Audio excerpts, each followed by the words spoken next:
1. Bore da, a groeso I cyfarfod bwrdd iechyd Prifysgol Cwm Taf Morgannwg. Hoffwn I estyn croeso cynnes I bawb sy'n gwylio heddiw. Good morning, and welcome to the bi-monthly meeting of Cwm Taf Morgannwg University Health Board, which is held in public.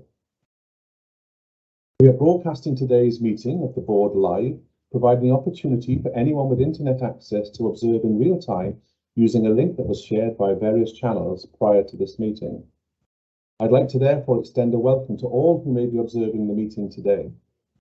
A copy of the video of the meeting will also be available following the meeting on our website for anyone who wishes to view it. It is with great sadness we learn of the death of Her Majesty Queen Elizabeth II. We thank Her Majesty for an unparalleled lifetime of service, duty and devotion, and express our condolences to the royal family on behalf of everyone at our health board. As we reflect and celebrate the life of Her Majesty Queen Elizabeth, we will remember her affection for the Welsh people and her support of the NHS. During her reign, Her Majesty made many visits to the villages and towns of these valleys, where she was keen to understand the lives and issues affecting our citizens. More recently, Her Majesty awarded the George Cross to the NHS staff in Wales in honour of their work and commitment during the COVID-19 pandemic. On behalf of Cwm Taf Morgannwg University Health Board staff, we pay our final respects and thanks to Her Majesty Queen Elizabeth II for her exemplary public service and unfaltering duty. In relation to today's proceedings, I'd like to note the following. Colleagues will be aware that we continue our commitment to ensure we conduct all board business in an open and transparent way. Live streaming our board meetings has been well received and allows real-time access to all our stakeholders to observe over the internet. As we continue to provide this facility, we are keen to return to face-to-face meetings of our board. We therefore continue to explore opportunities to enable us to achieve face-to-face meetings, whilst enabling some remote contributions through Teams and live streaming. For those observing, firstly, various of the reports being received today have previously been scrutinised by the board's committees in the weeks leading up to the board meeting. An example of this would be the Integrated Performance Dashboard report, with relevant aspects of that report being scrutinised at CTM's Quality and Safety Committee and CTM's Planning, Performance and Finance Committee. The scrutiny afforded by board committees is set out in highlight reports prepared for each board meeting, which are listed under our consent agenda items. Secondly, you may notice that board members and other presenters may not always be looking at the camera. This is due to colleagues needing to reference their board papers throughout the meeting. Thirdly, we'll be taking a very short break during the meeting after about an hour, around 11 o'clock, and possibly again at 12 o'clock, depending on the timings. For board members, firstly, questions on the consent agenda items have been sought in advance of the meeting. Secondly, as referenced earlier in my introduction, where it is evident reports have received significant scrutiny at board committees, the board will take this into account when receiving this item, and therefore the amount of time focused upon it. Thirdly, as part of the steps we take to seek to continue to improve the work of the board, at the end of today's meeting, I will be asking colleagues how you think we have done. There are some question prompts set out in this regard at the end of the agenda. I encourage all board members to keep this in mind and offer reflections and suggestions in this regard. All board committee chairs have adopted the same approach after each committee meeting. For presenters, when introducing a report or giving a presentation, presenters need to take into account that board members will have read the reports in advance of the meeting, and hence the board will only need to be made aware of any issues that may have changed since the report was drafted. I'd like to welcome Tom Barton, Lead Advanced Clinical Practitioner, to the meeting. Tom has joined us to present the patient story items at Agenda 2.1. Rhys Jones, Head of Escalation and Enforcement, Health Inspectorate Wales, has joined us to present the Healthcare Inspectorate Wales Annual Report at Agenda Item 5.1. Helen Watkins, Deputy Director for People, who has joined us alongside Howell Daniel, Director for People, who was unable to remain for the whole of the board meeting, and Suzanne Hardacre, Director of Midwifery, who has joined us to present agenda item 7.3. We're going to item 1.2, please, and apologies for absence. I've got apologies from Paul Mears, Chief Executive, and Greg Dix is the Acting Chief Executive on this occasion for today's meeting, and Lisa Curtis-Jones, Associate Independent Board Member. We should also note that Howell Daniel, Executive Director for People, is only able to attend the meeting in part, and therefore Helen Watkins, Deputy Director for People, will step in for Howell when he has to leave. Item 1.3, Declarations of Interest. We have not been notified of any declarations of interest prior to the meeting. I have to ask, has anyone anything they wish to declare at this point? Wendy, can you confirm if any conflicts have been raised, please? No conflicts raised, Chair. Thank you, Wendy. I then go on to item number 2 and 2.1, which is the patient story. I'm pleased to invite Tom Barton, Lead Advanced Clinical Practitioner, to present today's patient story. I invite Tom to say a few words before a video is shared of a patient who was sharing their experience of the treatment they received after experiencing a devastating crash injury at work. Tom will also share a poem reflecting how advanced clinical practitioners support end-of-life care. Tom, if I could invite you in, please. Good morning, Chair. Thank you very much for having me here today. You're welcome. Would you like me to start? Yes, please. Okay, hello everyone. Thank you very much for the introduction. As I said, my name is Tom Barton. I'm the Lead Advanced Nurse Practitioner for something called the Acute Clinical Team. This is part of the wider Community Resource Team in Bridgend. I just want to say a few words about the team, and then I'll ask our comms colleagues if they can play the video. I'll say a few more words just about the team, and I'll read a poem with a bit of an introduction to where this poem has come from a little bit later in my presentation. So Acute Clinical Team, I've been involved in the Acute Clinical Team since 2016, where our job was to develop the existing rapid response service for the locality and develop it into something a little bit more. That's a long journey, and I only have a very short period of time. But the upshot of this now is what we've developed here in Bridgend Acute Clinical Team is a combination service that provides a frailty crisis response service. So this is very much thinking about typically older, frail people who are in a crisis at home. For example, they may not be able to stand, walk, cope with their normal daily activities. And they're not acutely unwell with a problem that needs to be treated in hospital. But if we don't go and do something quite urgently for this person, the end result is they're going to end up in hospital with that problem. Attached to that is a falls assessment service as well. So people who are falling, you can imagine falls also constitute a crisis if you can't stand up. And what we've built since 2016 as well is a hospital at home type service. So this is a service now where we provide intravenous medicines for people in their own home, being able to give medicines such as antibiotics, either as normal bolus infusions or actually now through special devices where the antibiotics can infuse over 24 hours. We also provide other IV medicines for other conditions, things like heart failure. So people with heart failure need to be offloaded with water medicines to get the fluid out of their systems. And historically, this is something, the only place you could do that effectively was in hospitals, in their clinics.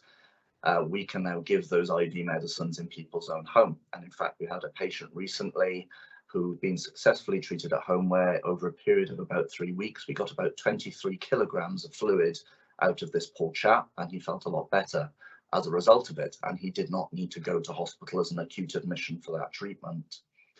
There are more parts to the service. So we are an intermediate care team sitting between secondary care in the hospital and primary care with our GP and ambulance colleagues. And what we offer these people is many of our residents in our community now are older, frailer, which means they have multiple diseases, multiple medications, and they are complex. They're also a group of people who often frequently find it quite difficult to get into hospitals and clinics. And we know if they do go to hospital, they don't often have a short admission. It's usually long and complicated. And what we offer is if they're beginning to fail at home before they hit a crisis and they need some medical workup, we will do that medical workup at home, and we'll help micromanage going for those scans and investigations. We do their bloods and everything at home. The team is built around a team of advanced nurse practitioners, and I'll talk about that a little bit in my poem. And these people are really crucial for providing that medical, clinical leadership and experience in what's very difficult decision making when we're managing people who are quite unwell in their own home. And that's really, really important for the safety and the assurance that we can deliver a service like this in someone's own home. We do other bits of medical input, such as looking at DVTs and managing warfarin when they become unstable. We can give other certain specialist medicines as well, but that would take me too long to explain. I think it's more important now I go to my video of a patient we've looked after for a long time. Typically the service looks after people for, and this young man is an exception. So perhaps in some ways it's not the greatest choice, but I think the way that this young man explains what we've done for him is really important, I think, for more people to understand. And if my comms colleagues would like to play the video, that would be great. Thank you. My name's Chris Hughes. I live in Bridgend area. I'm mad about cars, always have been. Working on and play with them. I got a couple, and they've always kept me busy up until recently. I like my graphic design. I've got a long-term girlfriend, and else busy.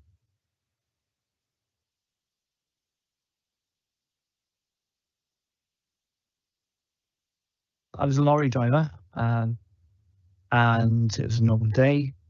It's off-roading as you usually do. And yeah, I had a horrible accident, so crushed by mechanism on a lorry, the back end, which was a lot of injuries, which took out my spleen, kidney, turned my pancreas, but most importantly, to do with why there is for my ruptured aorta. I was in ICU for many weeks. I was in a coma for 8 weeks, and I think all said and done, I think about 6 months I was in hospital. So then they released me back to Wales, went back to Bridgend. From then on, I got better for a period, and then sepsis started coming in. I was getting it every couple of weeks. So turns out all the infections were the sepsis, and then it was to do with my graft infection, my graft side, which meant I was in hospital every couple of weeks. I was on oral antibiotics, but they just weren't cutting it. Every time I went into hospital, the IVs worked. So I come to the conclusion that it's IVs that I'm going to need. I was stuck in hospital. I kept going to hospital all the time for all IVs every time I was going in. And just makes you think, how would I have IVs in my house? I didn't even think it was an option. Surgically, they couldn't remove what was wrong inside at this point. But they said to me that I could have this thing called a PICC line. Didn't know what it was at the time, but obviously, PICC line it. So they inserted one of them. And I learned about KCT. They brought stuff to my house, boxes, basically everything they have in a hospital, but in a box. So I could have my treatment here, in my house, sorry. They did my bloods, to make sure I'm not having too much, too little. And this went on and on, and it's still going at the moment. So they come every day and have my IVs in my comfort of my own home, which is nicer than being in hospital, obviously. It's quite a while. It's great being out of hospital. but having a nurse come every day, it still restricts you from doing certain things like going away, waiting time, things like that. Really, it's just it's nice that they come and look after me, but it's also quite difficult still having a nurse come every day. So the next option was to have a Hickman line. Again, didn't know what it was. It's like, yeah, sure. Which is the one in the chest, which I have now. And they taught me to administer it myself, which is an absolute godsend, to be honest, because it's now giving me the freedom to do what I want, to go away. I can actually use my arm properly because I'm supposed to be restricted with it. It means anything, really. It means I've got a freedom back and such. I'm not trapped with this. Not an illness, but it's a thing, isn't it? It's something which would require me to be in hospital. As of today, I found out that I'm on basically 1,000 days with ECT, which is blew my mind actually. But I couldn't imagine that 1,000 days going back and forward or being in a hospital. That would be, I don't know what to think about that, to be honest. That's just horrible thoughts. So yeah, it means I can get back to, I can go out, I can go away for a weekend like I have done like last weekend, and pack a bag, finish it myself, and it's just the freedom of the freedom. It's just yeah.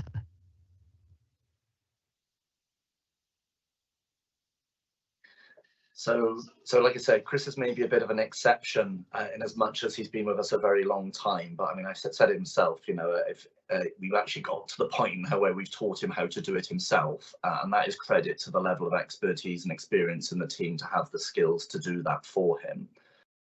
Most people would come onto the service and have their antibiotics over a course of a week or a few weeks, and during that time they're at home. They can go to work. We try and work around them, so people might come back for an hour during their lunch break to have their IVs and then go back to work while they're having their treatments, depending on what problem they have. So it's a very excellent way of managing people to look after themselves, sitting around in a hospital all day, or coming back and forth to hospital sites when the hospital sites are very busy, people have their lives, you know, the travel costs and everything attached to that.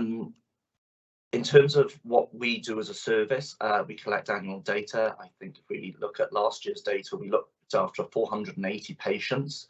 And we worked out that 279 of those patients were direct avoided people ending up in hospital one way or the other, whether it was a frailty crisis or whether we got people out of hospital to have their antibiotics at home, or if we avoided the admission to hospital for antibiotics completely, or for heart failure management by the outpatients departments and our consultant colleagues and specialist nurse colleagues referring to us. So very, very effective.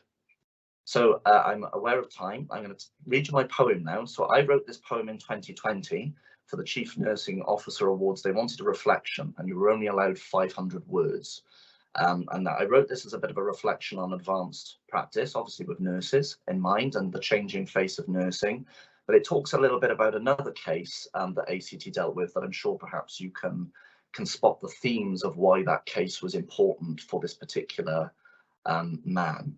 So bear with me here, folks. I'm not a natural poet. This was just a very creative episode.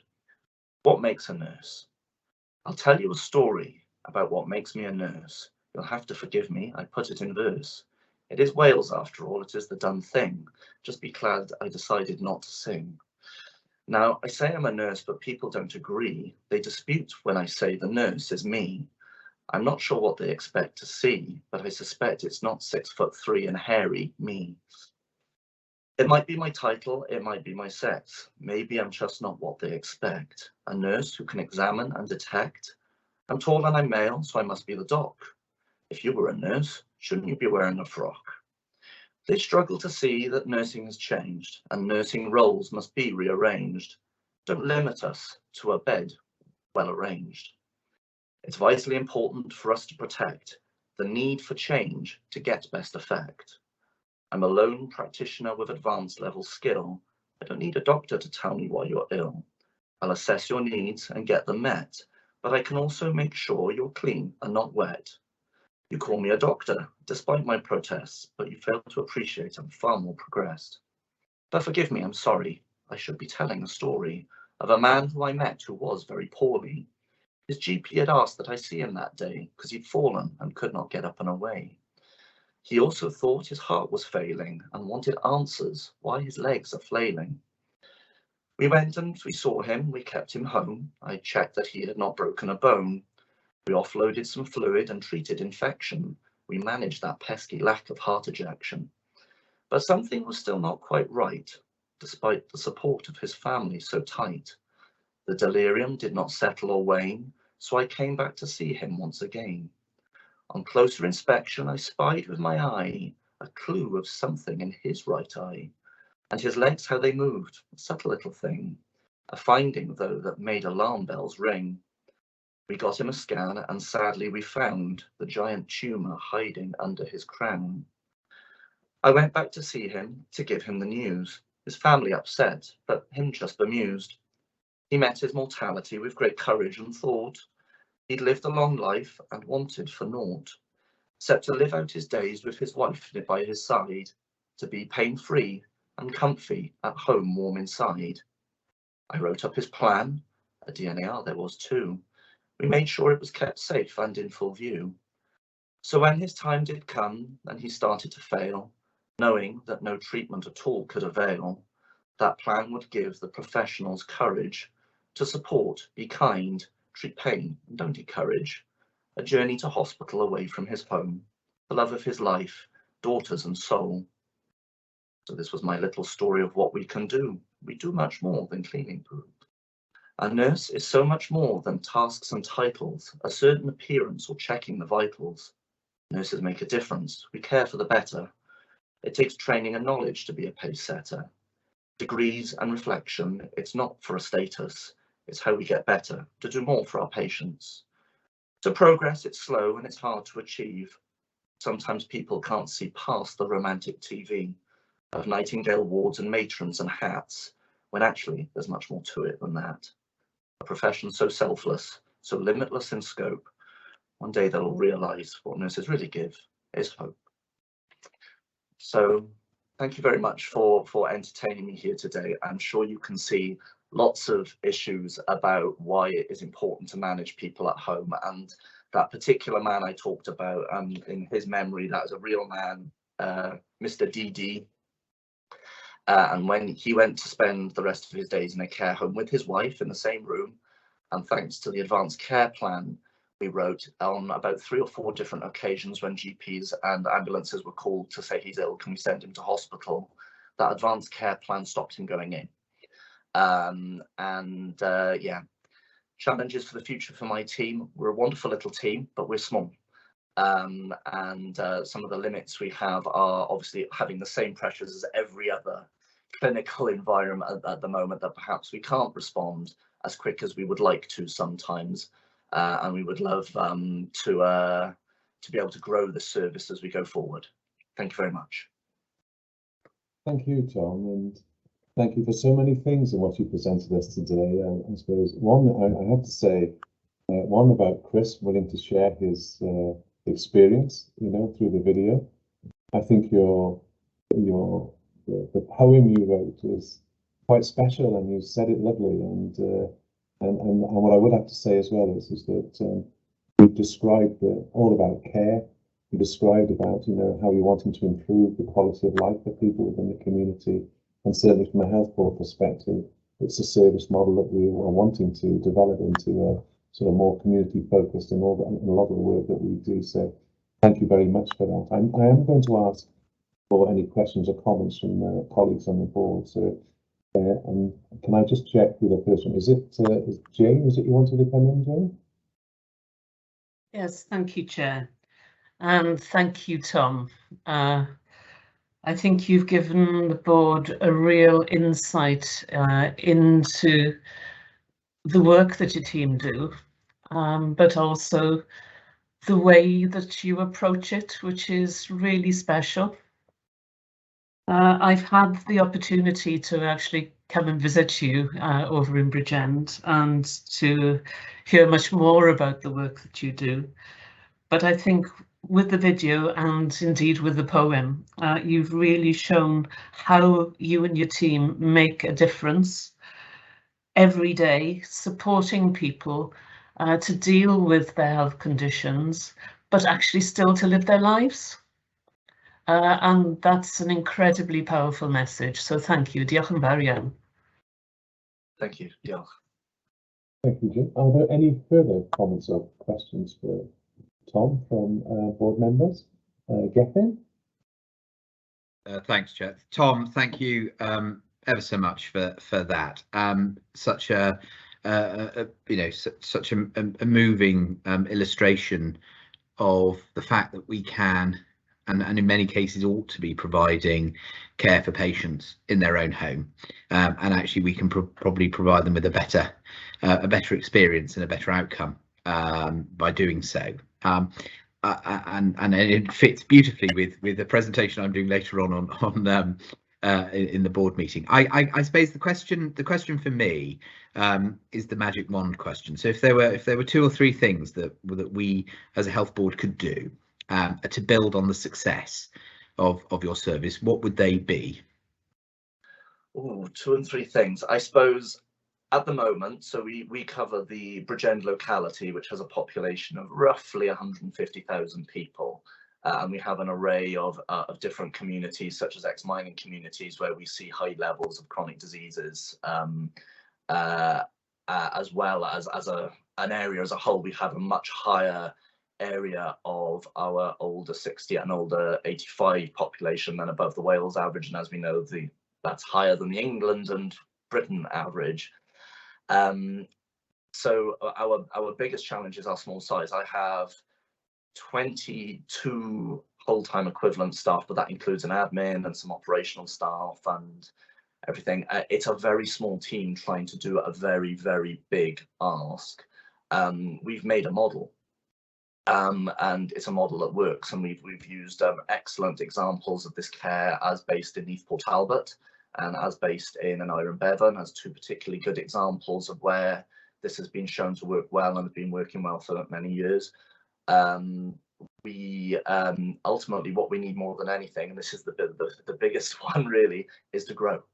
And some of the gadgets we use, we have point of care electronic gadgets. They are expensive, but actually the cost of those fancy gadgets then able to do must pales in comparison to extra staffing costs. And what we would love to see going forward is to be able to grow this service to be more, to get those lead times down on our service, because the feedback we get from GP colleagues and patients is that it's a fantastic service, and our feedback is always when we can't meet that. And I think there's an opportunity to grow this even more. So there's things like having exacerbation of COPD pathways, which we've struggled to get involved with because we haven't got enough resource to take on another large pathway. Perhaps in years to come, there's going to be more and more case for having these services working longer into the evenings and through the night. We'll see, but ultimately it's resource. I'm sure we could look at slicker IT solutions as well, so that we have better documentation systems that work well when you're rushing about out in the community, that you can dictate into all those wonderful things that are kind of in the pipeline but seem to be taking a long time to materialize. Would be 2 big things: more resource and better IT solutions for how we document and record everything. Lovely. Thanks, Tom, and again, thank you to you and the team for all you do. Thank you. Thank you, Gethin. Are there any further comments or questions from colleagues? No? Okay. Oh, sorry, Lauren, did you want to come in? Sorry. Thank you, Chair. Thank you so much, Tom, for a fantastic presentation. And I think it really shows the impact of this clinical approach. So it's a priority for us in terms of our nurses, our allied health professionals, our healthcare scientists working at an advanced practice level. And I think the the patient story and what we heard from Chris shows not only the improved outcomes, but the incredible impact that it has on patient experience and their families to keep them at home. So it's Advanced Practice Week in early November, and I know that plans are underway for a celebratory event to celebrate the great models and teams that are doing this across CTM. And I think that's a real opportunity for us to share that learning and cascade it and to learn from our successes. So thank you. Thank you very much. Thank you, Lauren. I am conscious of time as well going forward on the agenda. Let's just say, Tom, a big thank you to you for presenting the story and forum today. And unless there are any objections, I suggest the board resolves to note the presentation.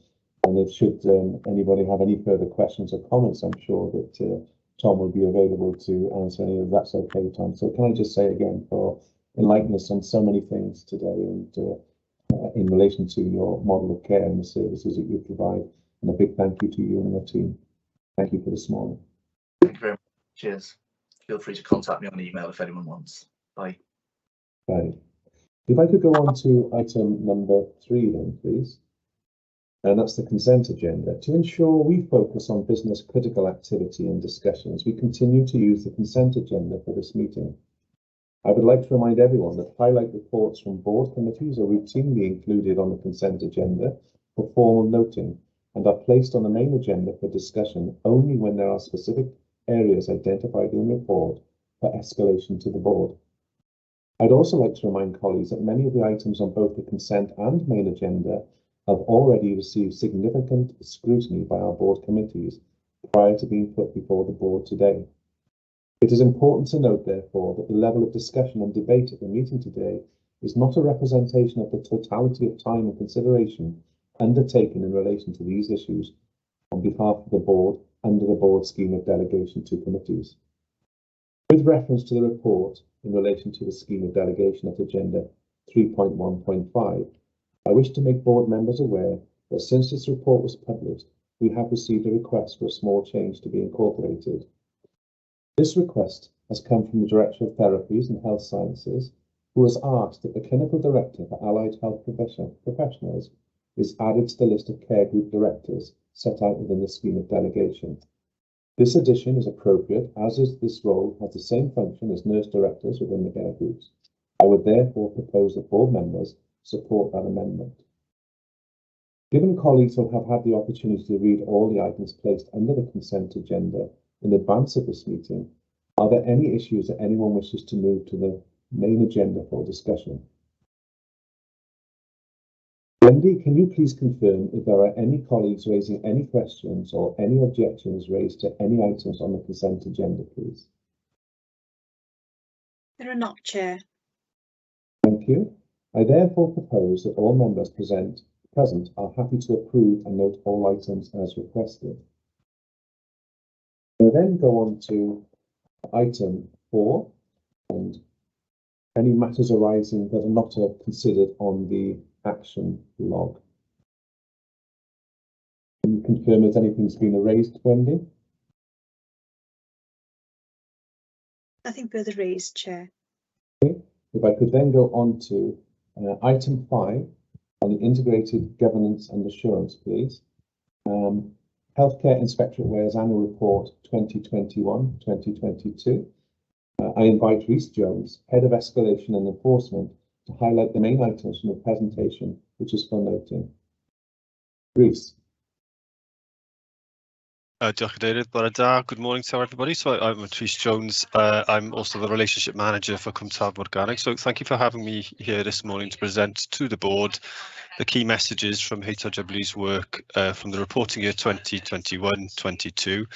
Incidentally, the actual annual report was published yesterday, so it's available on the HRW website for members and anybody to have a look at. So this morning I'll take you through some slides presenting the key themes arising from the quantum of our activity on an all-Wales basis, but also to look at some of the Cwmtab Organic specific themes and findings from our work.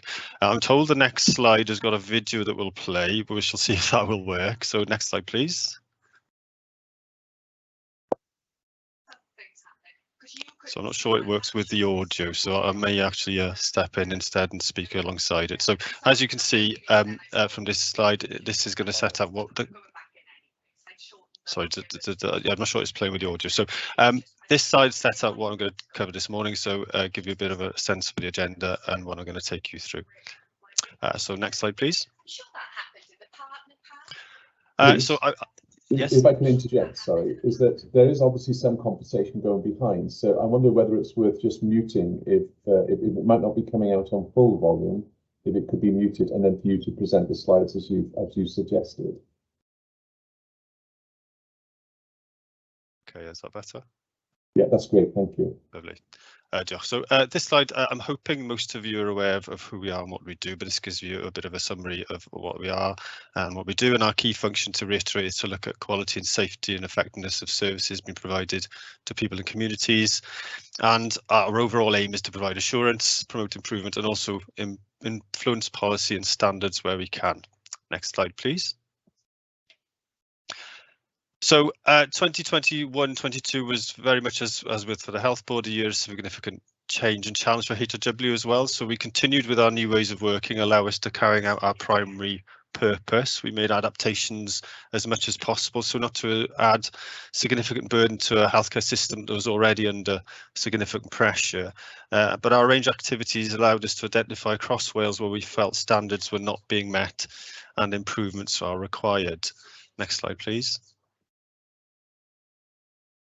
Elaborating slightly, so our key aim was to be agile and responsive to the system and pragmatic, and to allow us to continue to discharge what our primary role is and our statutory functions. And as I said, we considered the burden of work and the blend of our work in terms of whether things needed to be off-site or on-site in terms of our work. It also, adapting our approach enabled us to consider the safety of our own staff in undertaking inspections and allowed us to develop approaches looking at short and long-term changes in healthcare provision. Next slide, please. So this slide gives you a flavour of the numbers on an all Wales basis in terms of what happened during 21-22 from a HW's perspective. So we managed to undertake 60 on-site inspections throughout the year of all services, 139 quality checks. So these are you may be familiar, but these are the virtual inspection methodology that we developed the previous year. You can also see that it wasn't all about the inspections and the on-site activity and the quality checks. We also dealt with a number of concerns and information and issues that were raised with us by patients, carers, families or staff working in healthcare services. And that number is an increase on previous years. So lots more people were getting in touch with us across Wales. In terms of what our on-site work spanned, it predominantly covered ED departments, maternity services we looked at, oncology, cardiac services, paediatric units, step-down facilities, and one minor injury unit, and that's on an all Wales basis. Next slide, please.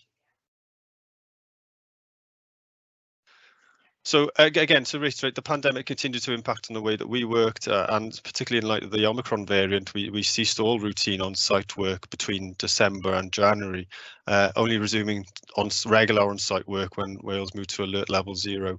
One of the ways we did adapt our approach, for instance, was to introduce 24 hours notice for inspections of green pathways. You'll be aware that in general, our inspections are unannounced.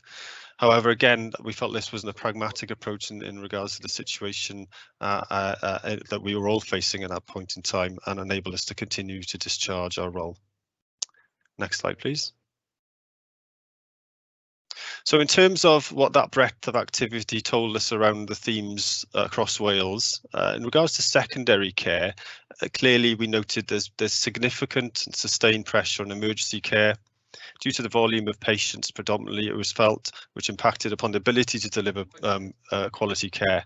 What we did note was I guess is an obvious thing, I suppose, because of the flow issues, was there was a clear difference between scheduled and unscheduled care, with more areas requiring improvement within unscheduled care as opposed to our scheduled or planned care inspections. The staff questionnaires that we received throughout the year, it did generally, and I think this obviously tallies with the pressure that the system has been working and indicated a low morale amongst the workforce. But I think the counter to that, or the positive to it, is what we're hearing from patients continue to show that they felt the staff were providing kind and compassionate care. So there's a counter to that, but nonetheless significant pressures. One issue that we've continually identified, and we make no apology in a sense, it's something we picked up last year through our annual report, was around low compliance with mandatory training. Clearly, it's been an area that's been challenging over the last 2 years for various reasons, but nonetheless remains an important aspect into ensuring that the staff and workforce are equipped to deliver safe and effective care. So that's something we continue to find.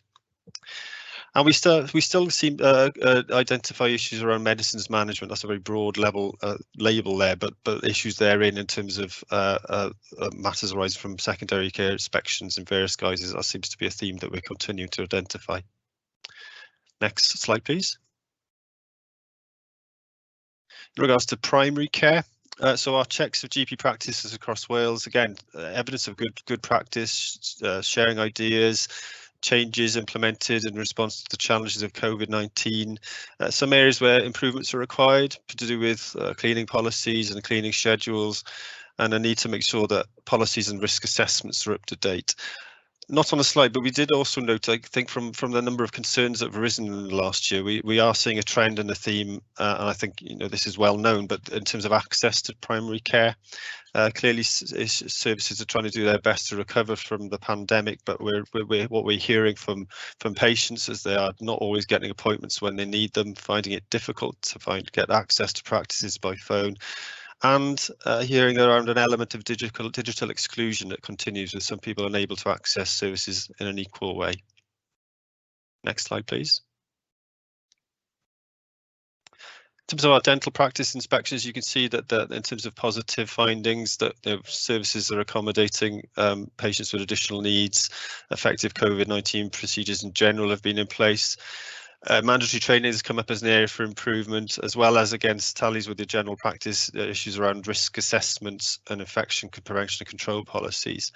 But again, not on the slide again, another theme that seems to be arising, and it's spilling into this current year as well. We're seeing a few more issues with our dental practices across Wales in regards to when we do the on-site work, environmental cleanliness, adequacy of decontamination rooms, and it's causing us to take enforcement action more than we have before in relation to the private dentistry regulations. So that's something that we're thinking about this year in terms of that's emerging as a key message into this year. But I think it started in the previous year's worth of work as well.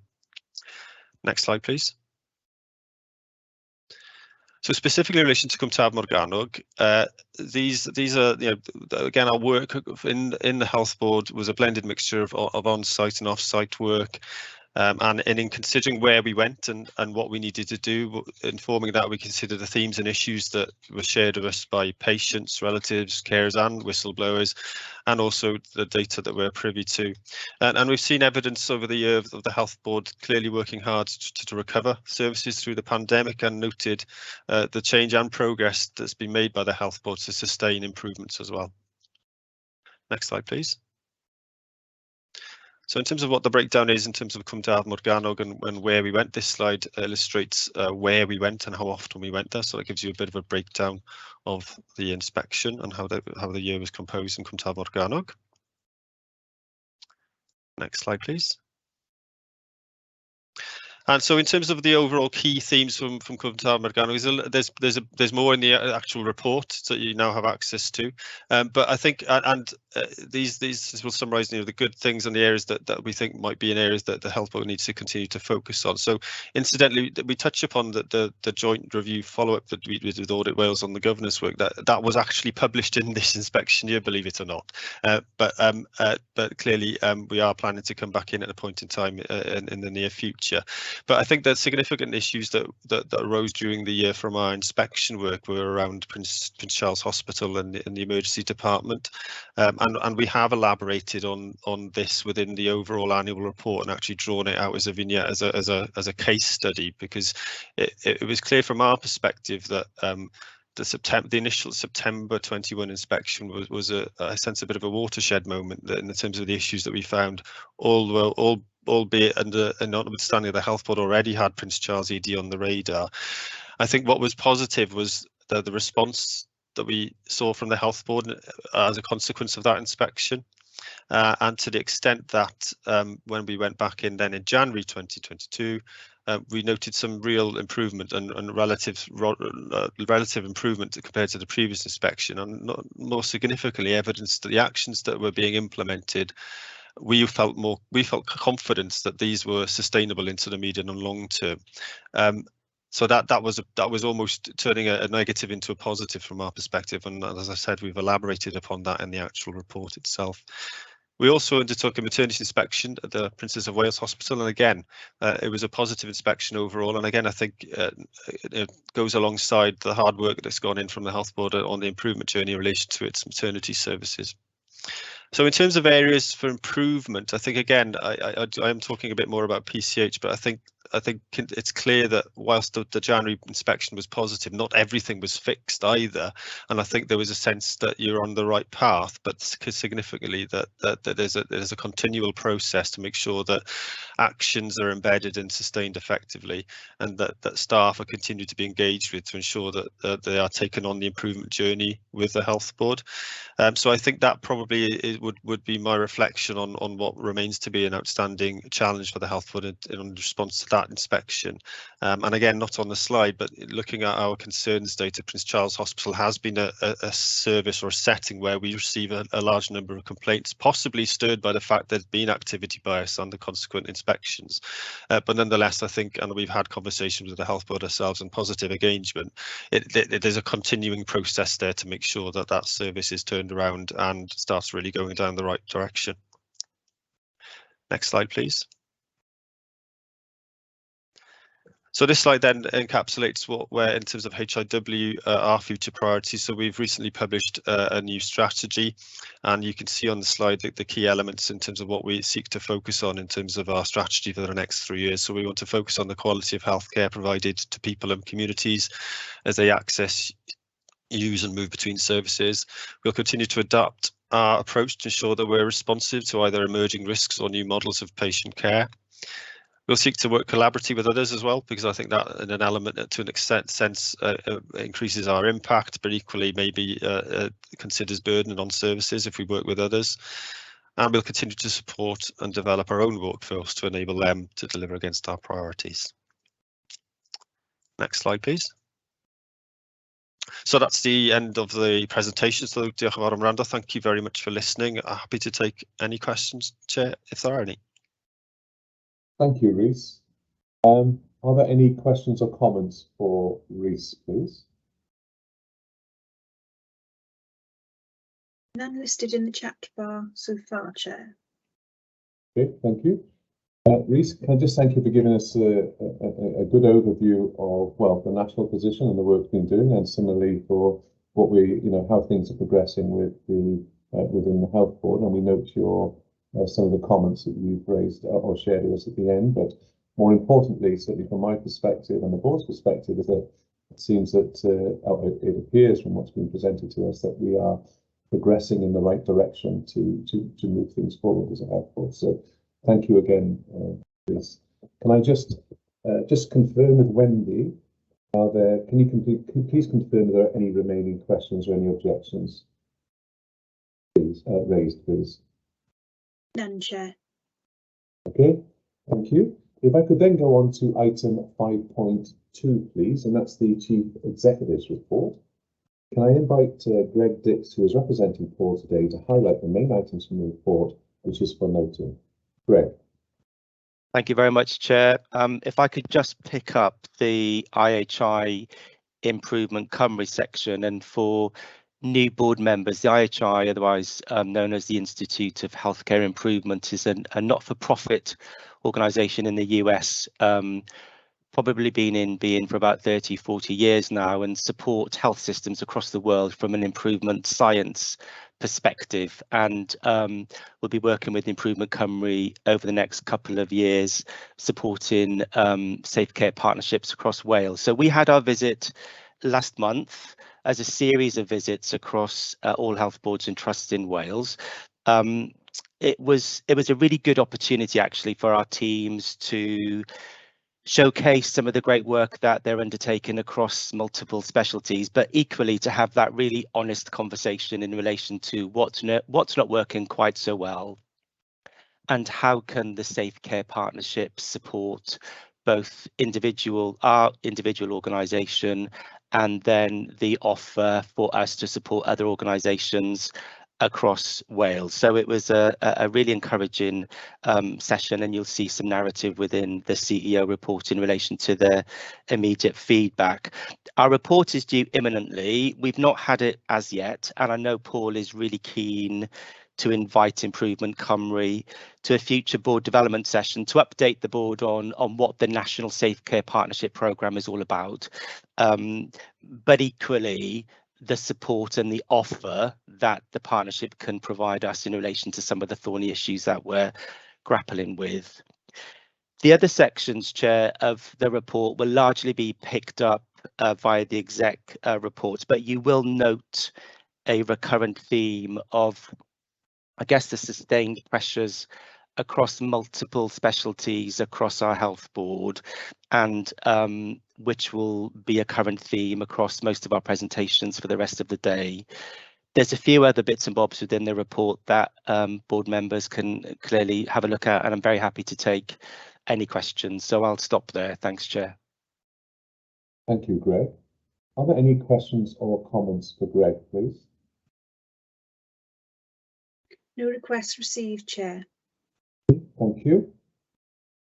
If I could then move on to item 5. Sorry, I should say that we can confirm we agree with the report, and as Greg has said, many of the issues that were raised in the report will be presented later on some of the exec reports, particularly around some of the pressures we're having to manage going forward. Okay, if I could go on to item 5.2, please, and that's the board assurance framework. And I invite Georgina Gallethley to present the Board Assurance Framework Update Report, which was received by the Executive Leadership Group on the 12th of September 2022 and is before the board for approval. George. Thank you, Chair. So the Board Assurance Framework is currently received at each board meeting. I've reported in the past that due to the fact that they are strategic risks, there doesn't tend to be much movement. But that said, you will see that there are a couple of risks that I want to bring to your attention that have been reassessed during the last reporting period. So the cover report is self-explanatory, but the two risks I wanted to just draw to the board's attention are the strategic risk area 2, the ability to deliver improvements and transform care and enhance outcomes. This score has been reduced, and that's been largely as a result of a review of the consequence based on recent reports from the DU and our self-assessment in relation to special measures for maternity and neonates. So that's put to the board for noting approval. And the second one to bring to your attention is strategic risk number 9. That score has increased from 12 to 16. That's largely due to the likelihood resulting from the cost of living crisis that will affect our population. There is also a recent review, a request, sorry, that's followed a recent review in relation to ensuring that we reflect on major incidents that may impact on our strategic risks. The example that was used was the cyber attack, which could be reflected in risk 6. So we'll take that forward if the board approve that. That's all I wish to pull out, Chair. If there's any questions, then I will look to my executive colleagues as the senior risk owners to support any answers to any queries. Thank you. Okay, thank you, George. I invite board members to raise any questions, and I think the first one's there from Jane, please. Thank you. I've got a comment and a couple of questions, please, Chair. First of all, in relation to strategic risk to improving care, on page 10, it refers to the listening and learning framework, which is due to be released. I'm delighted to say that I actually attended the launch event on Tuesday of this week. Very well attended event, both in person and online. And a really good framework is now published, and we had a range of internal and external speakers supporting the growth of the listening and learning approach. That was excellent. Secondly, in relation to the workforce risk, which is number 4, this is the question, and it talks about how do we have sufficient workforce, and refers to the increasing the medical bank.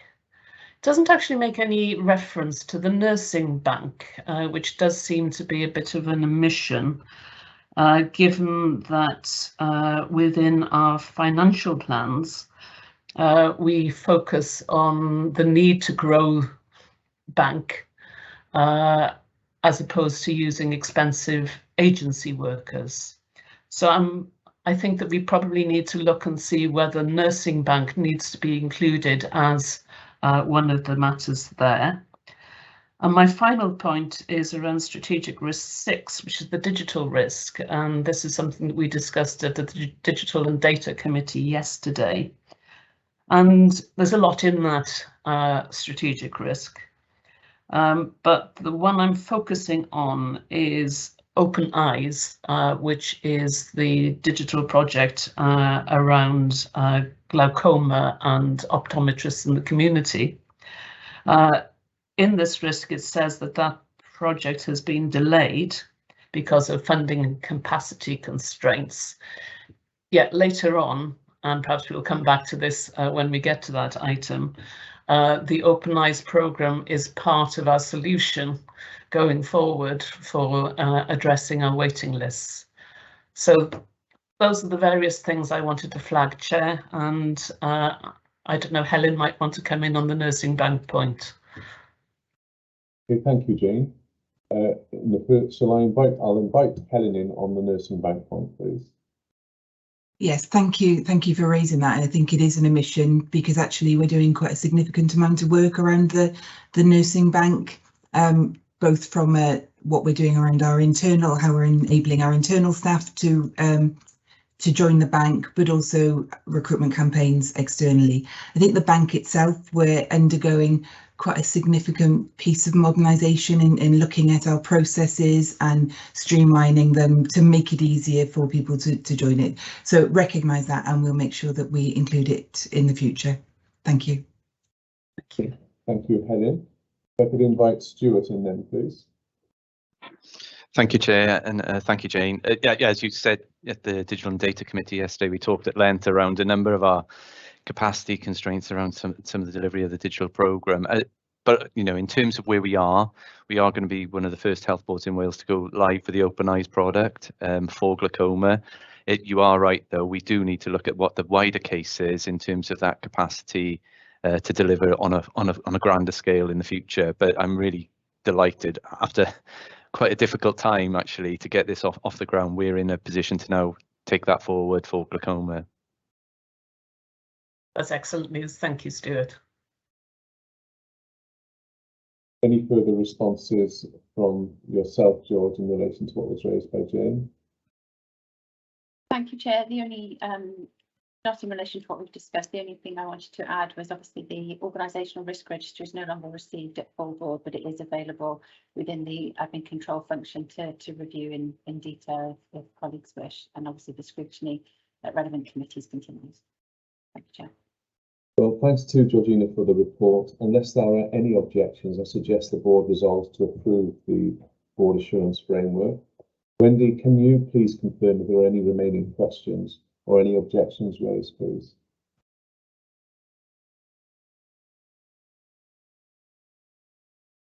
There are none. Thank you, Wendy. I now propose that we take a break now, please. It is just coming up to 2 minutes to 11. Can I say that we restart the meeting at say 11:05? And if you could put your cameras and mute your mics whilst on break, please, that would be helpful. Thank you.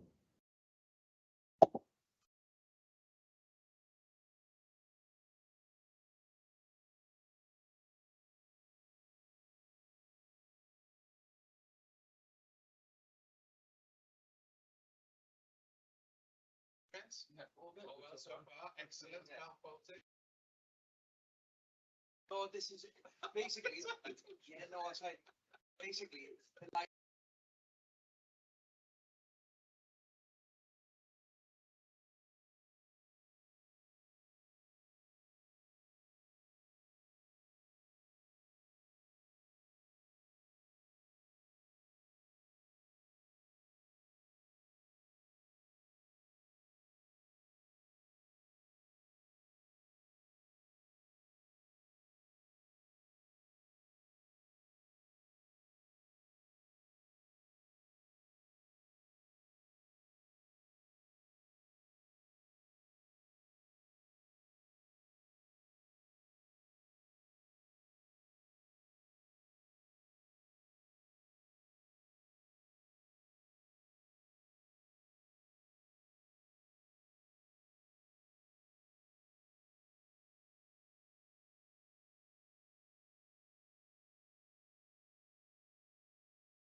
Wendy, can I just confirm that we're ready to start the next part of the meeting, that we've got all people back into the board meeting?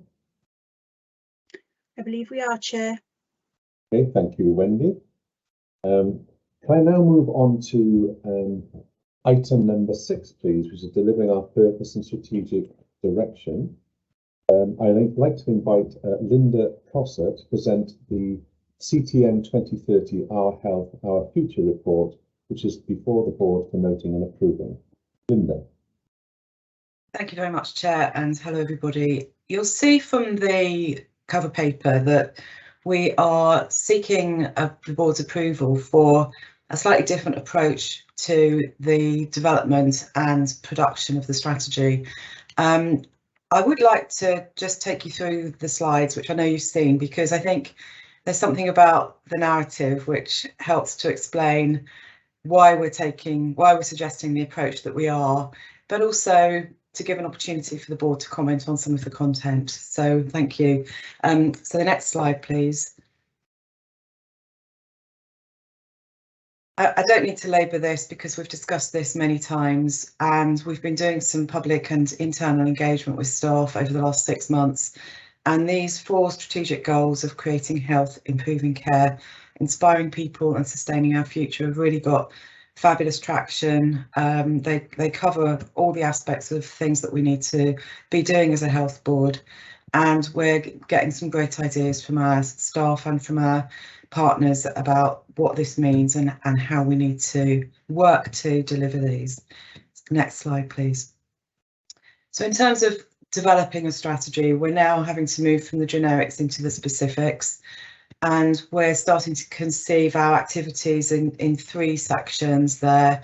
One is about our role as a anchor institution within, creating a foundation economy to support resilient communities that encourage well-being, good preventative activities. So that's one chapter, for want of a better word. Another then is about how we develop an integrated set of community services across primary, community, mental health and social care. And then the other one relates to our hospital services. And I think one of the things to note is that, and this of course reflects our new operating model, which gives some real strengths in terms of being able to deliver the changes that we are wanting to deliver. But obviously, whichever way you cut an organisation, you then get boundaries. So you'll remember that we've got the 5 strategy groups. They're noted at the bottom of the slide, whose role will continue to be designing services and pathways across the primary, secondary, tertiary divide. So we're able to describe what individuals should experience, even though we're cutting things in this fashion. Next slide. But as we do think about what we do differently, of course, we've got a whole range of golden threads, many of which you'll be very familiar with. So, quality, net zero, making sure we've got the workforce, making sure it's affordable, etc. Obviously, one of the opportunities, the great opportunities, is the digital, the opportunities to do things driven by data, but also to use digital applications to support people and processes. And we really need to make the most of those. Next slide.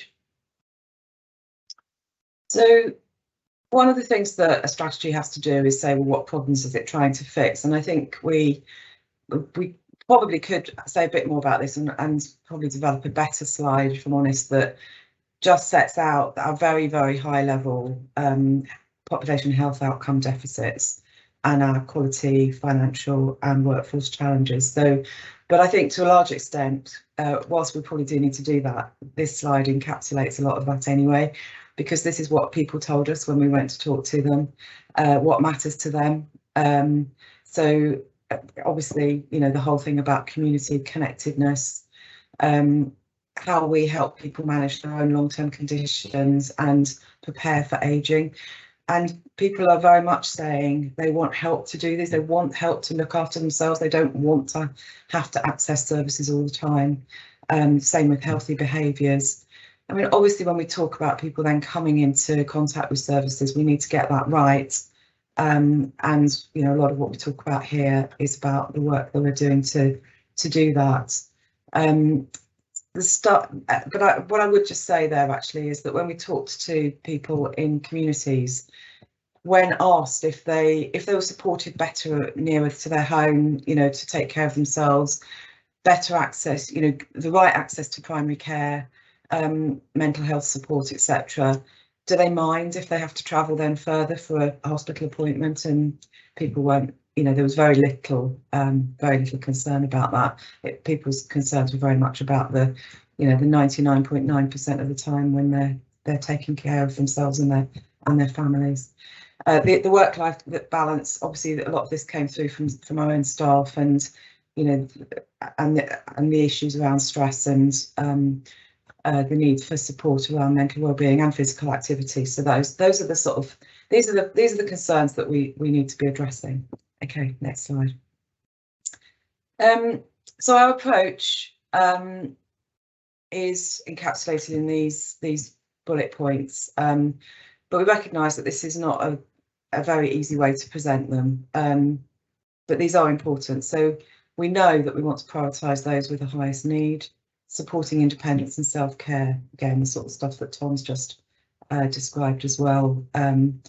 As I've said, looking across whole pathways, the whole person, using data, net zero where we can, digital, sustainable resource usage, and you know, being flexible about how we use our buildings. Next slide. But to tell the story, we don't want to write it all out, not least because it's a hard read and we want it to make this accessible, and things change as well. So we know that we need to hold fast to our principles and tell the stories. So what we're going to do, instead of creating a great big document, is create a product which includes a way of telling the story, telling stories. So this QR code is a proxy for how people could access some videos that describe. So we'd have somebody like David Miller talking about how primary care will be more proactive, will be more telephone conversations, but people being brought in when they need to be. There might be a bigger team, there might be more of a team across different practices. People might get access services differently in primary care, but somebody, you know, a GP actually describing that. So we've got a range of people lined up. Now I have to say, we were hoping to have got to the point where we could show you a couple of those videos today. Unfortunately, the period of national mourning came at exactly the wrong time. We were ready to create some of those, and we have been knocked back a couple of weeks, but it kind of adds to the sense that this is an iterative developmental process. Next slide, because this is important. So what we're trying to say is that our approach to our strategy is not, as I say, it's not going to be that we're going to try and describe everything in one big document, but we're going to take an iterative approach, making small changes, understand, you know, a staged process of change, working with communities to understand the impact of that and how that has benefited and who it hasn't benefited and what we do about that. So engagement is going to be really important. We know that there are external things that we need to accommodate as well, and those still coming out, so national clinical framework and quality statements. You know, we need to be able to be agile and adopt recommendations as they arise. So just to be clear about the evaluation, we're stepping back and creating a formal evaluation framework, which will be tested and run past our partners like the CHC. And it's important because the CHC have themselves committed to a process of small changes that are evaluated, and they will hold us to account for how we mitigate any downsides of changes that we make for individuals or groups or communities. Rather than, so we're approaching it on the basis of making temporary changes, and I'll say a bit, and evaluating. I'll say a bit about that in a minute. So the changes that we are making are focused initially on our high priority areas, and I'm just going to say a bit about particularly the elective backlog and the community services. The next slide is just how we're going to monitor this. So I think if you're wondering how we keep on top of a whole series of changes, there is now a transformation programme chaired by Paul, and what you'll see here is each of our 4 strategic goals, although with the 4th is split into separately the environmental sustaining and the financial sustainability. But what you'll see is the boxes across the bottom. At the moment, those are populated with the sort of important priority activities of change that we're managing. Those lines will change as we complete one and move on to the other. We are also making sure that we've got a line of sight of all of the change and improvement activities that are happening in the health board to ensure that they align to our strategic goals. There are 600 change programmes underway, which may or may not be the right number. Actually, I've tested this with a few people, and they think that, you know, an organisation of our size, that's not, you know, that's not over the number. But we as an executive and as a board need to be able to understand what is happening and align our support mechanisms appropriately to those that deliver the most against our strategic goals. Next slide. So this is, I won't dwell on this, we're familiar with the PDSA cycles, but this is very much the basis of the approach. So let's just go on to the specifics then that we are facing, that we're addressing first. Next slide. Thank you. So I'm going to just talk, if you remember the first, the slide that had the sort of 3, what I've called chapters. I'm going to just say a couple of things about the clinical, the hospital services aspect, because there are some important considerations here. We know that we are retaining 3 EDs, and we know that we need to be able to protect our elective and day case facilities for throughput to support our recovery. But we also know that we can't continue to run either 3 surgical emergency rotas or 3 ITUs at the highest level of intensity as we do at the moment, and we need to have a greater emergency capacity at Prince Charles. So I'm going to say a bit about what we're doing about those in a second. We also have 3 other priorities, and you'll recognise these from performance reports, etc. MyStake Hospital site development, regional stroke network and activities, and the increase of capacity of pathology, endoscopy and radiology. So those are big programmes of work that are ongoing at the moment. So I'm just going to say a bit about the community. Next slide. Sorry, the elective. So essentially what we're doing is transferring more inpatient work from inpatient elective work from RGH to Prince Charles, where we can, sorry, the other way around, from Prince Charles to RGH, where we can ring fence some beds and really get through some of the activities, plus some other changes there that, as you'll see, to really make sure that we maximise inpatient capacity. Next slide. So then the quid pro quo is that day case activity will go up to Prince Charles, which is an amazing day case facility, and it can really treat a lot more patients than it is at the moment if we centralise our staff and our other resources there, and also bring in some additional capacity and move out some of the procedures that can be done in outpatients. So these are the sorts of changes which the CHC has and politicians have given their approval to make on a temporary basis. Then we evaluate, and then they're giving us a year to then make that decision based on the evaluation about whether we need to formally consult or not. So that's the difference in this approach, essentially. I just want to, I've nearly finished, but I just want to give a couple of slides around the community integration, which wasn't in your pack.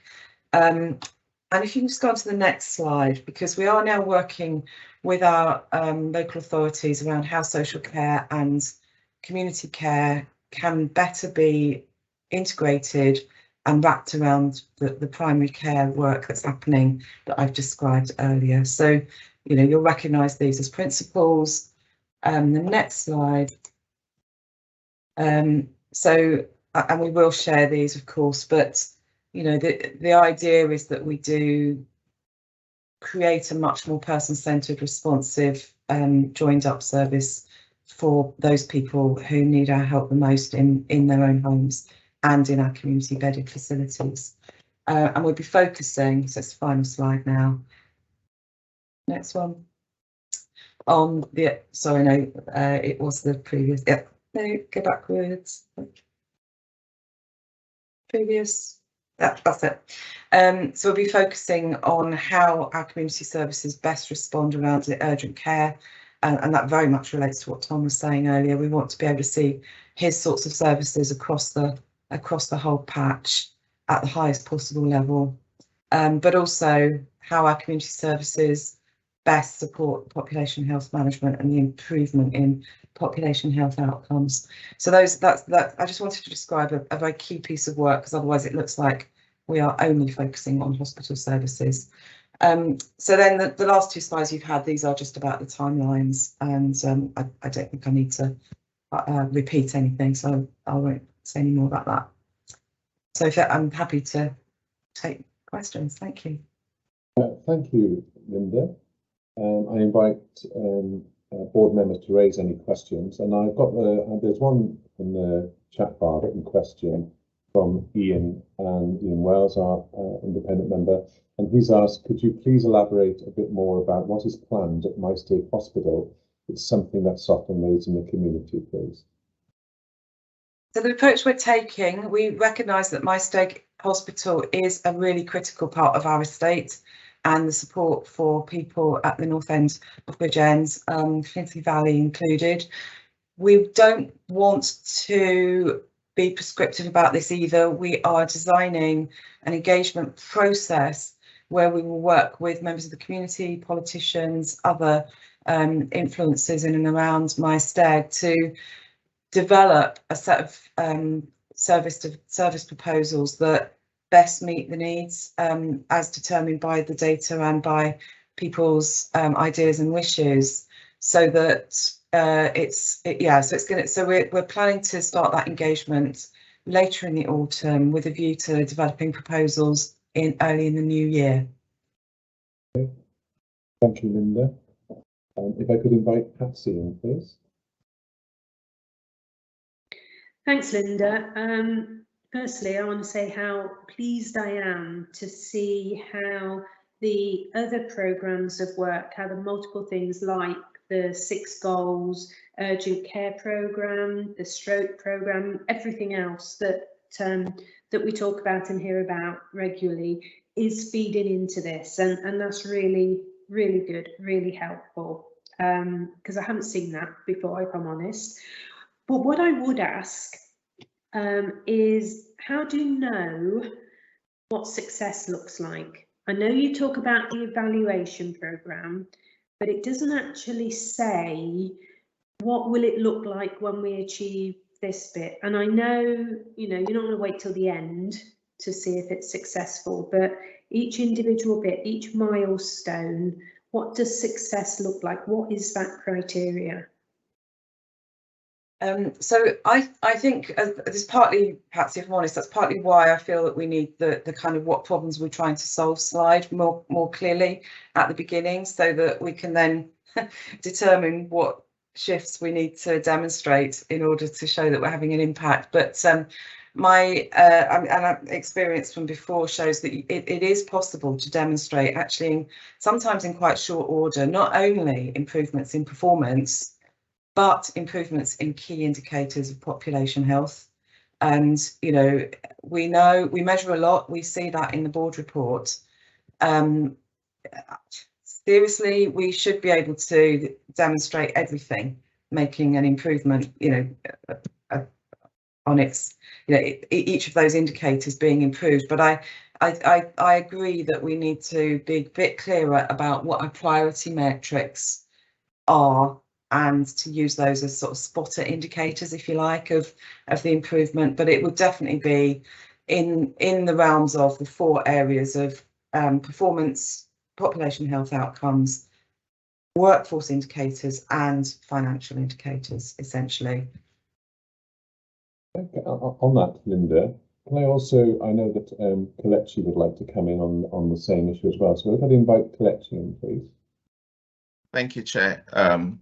Thank you. I think Patsy's question is an absolutely correct question. Members will remember that sometime in May 2021, this board approved a comprehensive program of population health that had about 37 different projects and programs within it that we're currently delivering. And as part of that, you remember in the first or second page of that paper, we had a comprehensive list. I think it was about 8 high-level indicators that we said, as an organization that is a population health organization, these are the projects and the programs that we will deliver in pursuit of being a population health organization. And when we've been successful, these are the indicators that will tell us what progress we're making. So it's just a reminder that we already committed to those 8 high-level indicators. So things like improvements in quality of life, narrowing of health inequalities. So I suppose it would be at very different levels. At a very high strategic level, those 8 indicators would help us as an organization to keep an eye on the progress we're making. But if you think about the principles of results-based accountability, there will be that element of performance accountability and system accountability. So at different levels of the projects, I think it will be helpful to monitor the outcomes we're getting from specific projects. But when they all come together, then we should absolutely be making very clear progress on those 8 high-level indicators. So I think Pat is absolutely right. We'll use those indicators, but not exclusively. There will be a number of other project-level indicators that we'll also use to keep an eye on that question of what difference are we making when this has been successful. Thank you, Chair. Thank you, Kelechi. I can see that Gethin would also like to come in on in response to Patsy's question as well. So I could invite Gethin in, please. Yeah, no, thank you. And Patsy, I think one of the things that we're trying to do, if I take portfolio 2 as an example, is we've set up now the Improving Care Board as part of that, which will oversee the delivery of those. We've then looked at how we subdivide that into more focused areas, and each of those areas will have a range of metrics, some of which we describe as our true north metrics. So those are those that are 5 years out, but understanding what are we going to do this year, and how do we monitor delivery and impact of those this year, so they start to turn the dial. And all of that links back to the high level sort of population health metrics that Kelechi's just referenced. But it's where we bring, and in terms of the operating model arrangement, it's where we bring the cross-bracing work streams, such as 6 goals, such as the planned care recovery, together across then the operational delivery, and forms to strengthen that. So I'm sure we'll bring more detail of that to subcommittees in due course. Thank you, Gethin. Can I now invite James in, please, for a question?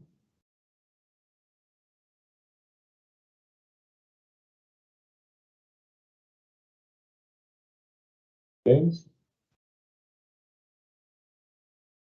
Thank you, Chair. A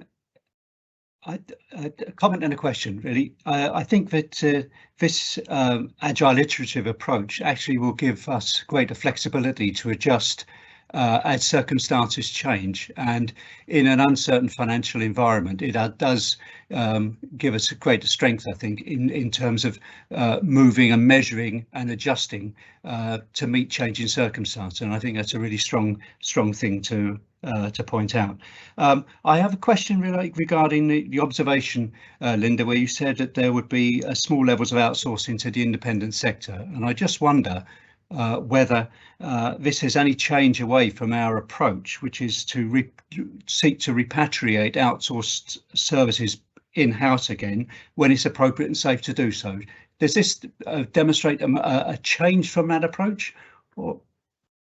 So I think it's true that in Wales we've have a history and a sort of policy environment that seeks to provide care within the NHS as much as possible. However, with the Planned Care Recovery Programme, there's ministerial level encouragement to seek outsourcing to independent sector as much as we can, as far as is safe and able, during the period that we are in this recovery period.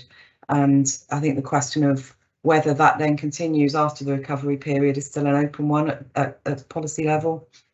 So I mean, there are some repatriations being planned. So, for instance, you'll hear about the children's residential agenda being, the minister's very keen that we aren't providing what's described as a sort of for-profit, we're not commissioning from for-profit providers, but we are repatriating that as much as possible. But that really also relates to a quality agenda, certainly for routine planned care in the period of recovery. We're being encouraged to outsource. Thank you. Thank you, Linda. Thank you, James. I think there are no further questions I can see. Just to confirm with Wendy, are there any further questions for Linda? No further questions, Chair. Okay. Can I just say thank you to Linda for her report, noting the comments that made by more members today about how we continue to evaluate and the success of what we're doing and the amount of work that's going on within the Health Board. I suggest, unless there are any objections, the board resolves to note and approve the report. Thank you. If I could then go on to item number 6, please, 6.2, and it's the CTM operating model and a progress report. And I'd like to invite Richard Morgan Evans to present the report, which provides an update on implementation of the Health Board's new operating model and is before the board for noting. Richard. Diolch. Thank you, Chair. Good morning, everyone.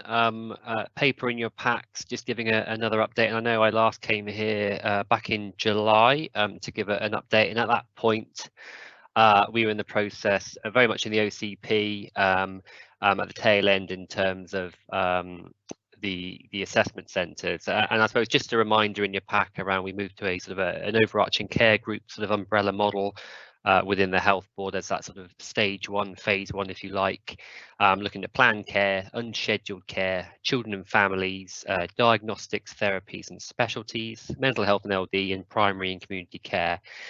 So those 6 overarching care group structures. Where possible, we want to try and make sure some of the benefits of the former integrated locality group model are retained, especially that sort of locality aspect at the sort of primary community mental health sort of level, and working very closely with our local authorities, as we have been doing over the last 2 or 3 years really well. And I think COVID has actually bolstered that even further.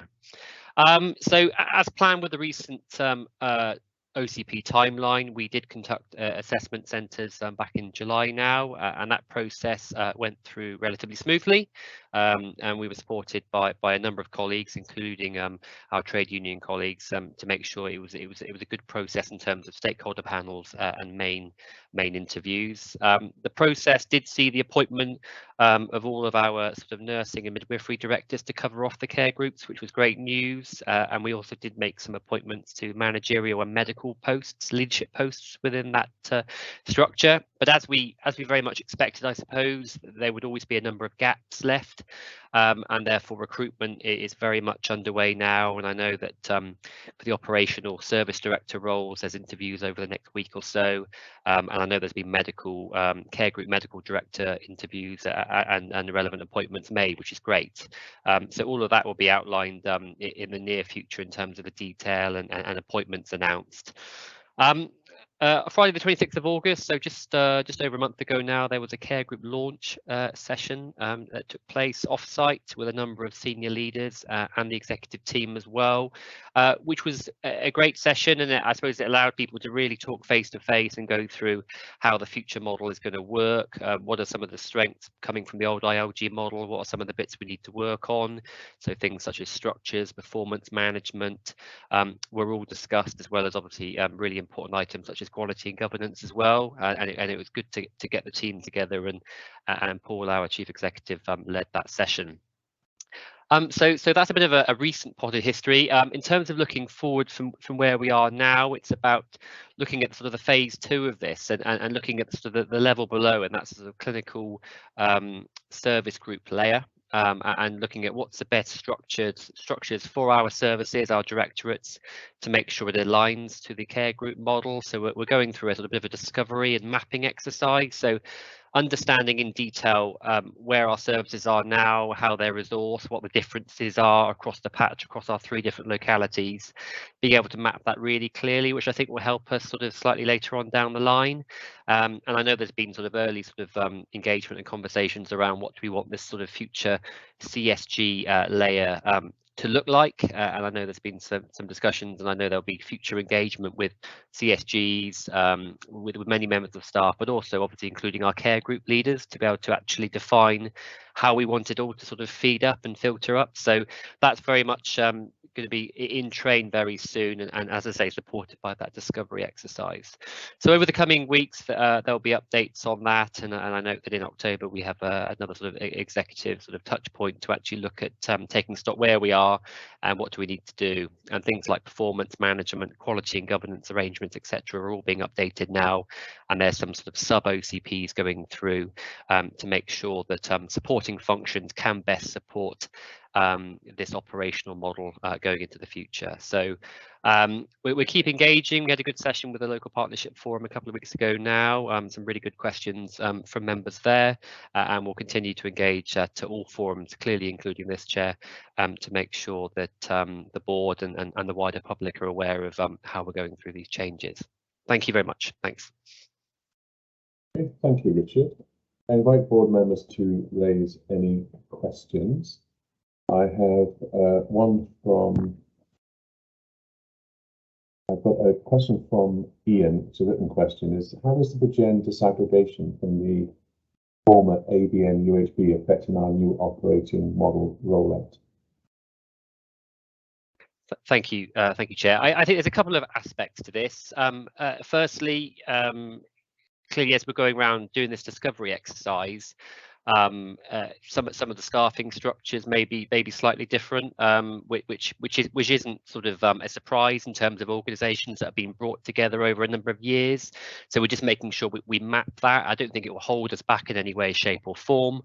But obviously the other aspect to this, which is perhaps a more technical aspect, is there obviously around, I know it's been discussed a great deal in the recent past around the sort of the IT infrastructure and trying to make sure that we get sort of the Bridgend side onto the same systems, because that reflects in terms of sort of theatre systems, making sure we can have a shared PTL and things like that. So I note that sort of Stuart in the sidebar there said you can probably comment a bit more on the technical aspect of that, but from the staffing and human aspect of it, I don't think it's going to hold anything back here.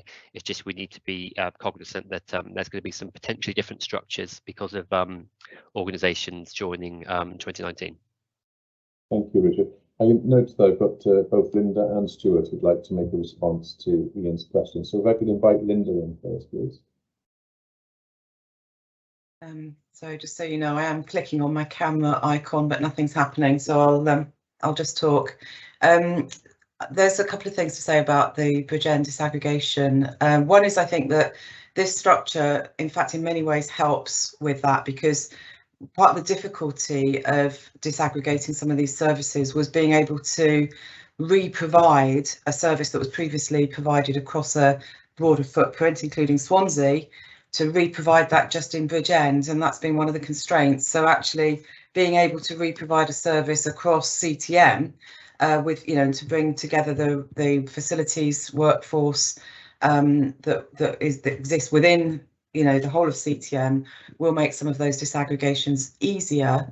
But I would also say that we're slightly switching tack with the Bridgend disaggregation to be a bit more selective and not necessarily disaggregate everything, particularly the small services that we're into now. We may well opt in, you know, and agree with Swansea that we continue some of these services being provided across the boundary on a long-term agreement basis, because it's better for the patients. So I think it gives us more flexibility, really, and we're seizing that flexibility to make it better for, you know, to get it, putting the patients at the heart of it rather than organisational reform. Okay, thank you, Linda.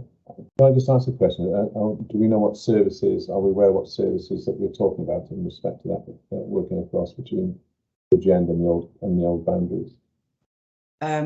Well, there's about 30, and some of them are tiny. Yeah. Some of them are tiny outpatient things, or, you know, a clinic here and a clinic there. So yeah. Okay. Thank you for that. If I could then invite Stuart in, please. Yeah, no, thank you, Chair, and thanks, Richard, Linda, for your answers to Ian's question. And as Ian's aware, actually, we talked at this again at the Digital and Data Committee yesterday. But actually, the care model does provide us with a real opportunity to enhance the programme from a technical perspective in terms of alignment. We're seeing them far more greater coming together of services. There are some challenges with some of the clinical services that we're still working through. As Linda's alluded to, in terms of the number of services, we're talking in excess of 60 different digital systems in use and disparity at the moment that we're trying to align. So this model is bringing people together a little more than perhaps they were previously. So it's actually a real positive as well. Thank you, Stuart. And I think Lauren might want to comment as well here as well, please, before I invite James in. So, Lauren.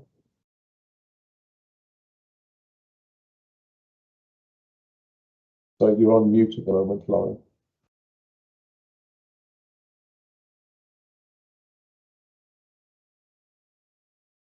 Okay. Okay, thank you. If I could invite Dom in then, please. I'll jump in and try and fill probably what Lauren was going to say. Yeah, there's a lot of implications to this, as sort of Stuart says. There's some IT issues, as Linda and the other point out. It's trying to get quite a lot of our teams to stop thinking of focusing all of their care and their attention towards Swansea Bay and the way that they're set up. So things like our audit processes and our M&Ms, there's still a huge amount of sharing between our teams in Bridgend with the services that are offered in Swansea Bay, and it's trying to realign that, going, okay, that's great, that's ending now. You now need to shift the attention up the north, so we have it across the 3 of our sites. So that's proving, you know, and you can understand that it's happened for such a long time. They've worked together so closely. The pathways have always been in place, and it's not something you can just do overnight. Say, right, well, that's it. As of this date, you now ignore them and talk to this lot instead. So it's taking time picking it through. So it's working with each team. It's time to work that into place and how we put it there, and also at the same time try and retain some of that link, because we don't want to completely lose and sever all the links with other health boards around us. So it's proving difficult, it's changing mindsets, it's changing culture, and it's also sort of working out how we adopt guidelines and protocols across CTM as a whole.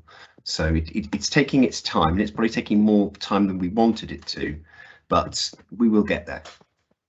Okay, thank you, Dom. If I could just, I know Lauren had problems with her mic earlier. Lauren's comment is that she's written is that she's received positive feedback from clinicians in terms of the operating model supporting professions to come together across CTM. So I think there's a couple of important points that have been raised there in respect of particularly the links with Bridgend at the moment, but also noting there's a lot of work that's going on to support the integration of working practices across the whole of our health board. If I could invite James in then, please.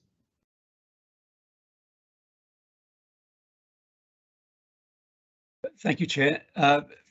Richard, a very positive report. My comment is follows on from the observation that Don made, that if there's to be any change in our services as well as policies, an equality impact assessment will be required. I think to support the aim for us to have proper assurance that we are reaching out across the whole of the CTM footprint to ensure we're reducing inequalities across the path.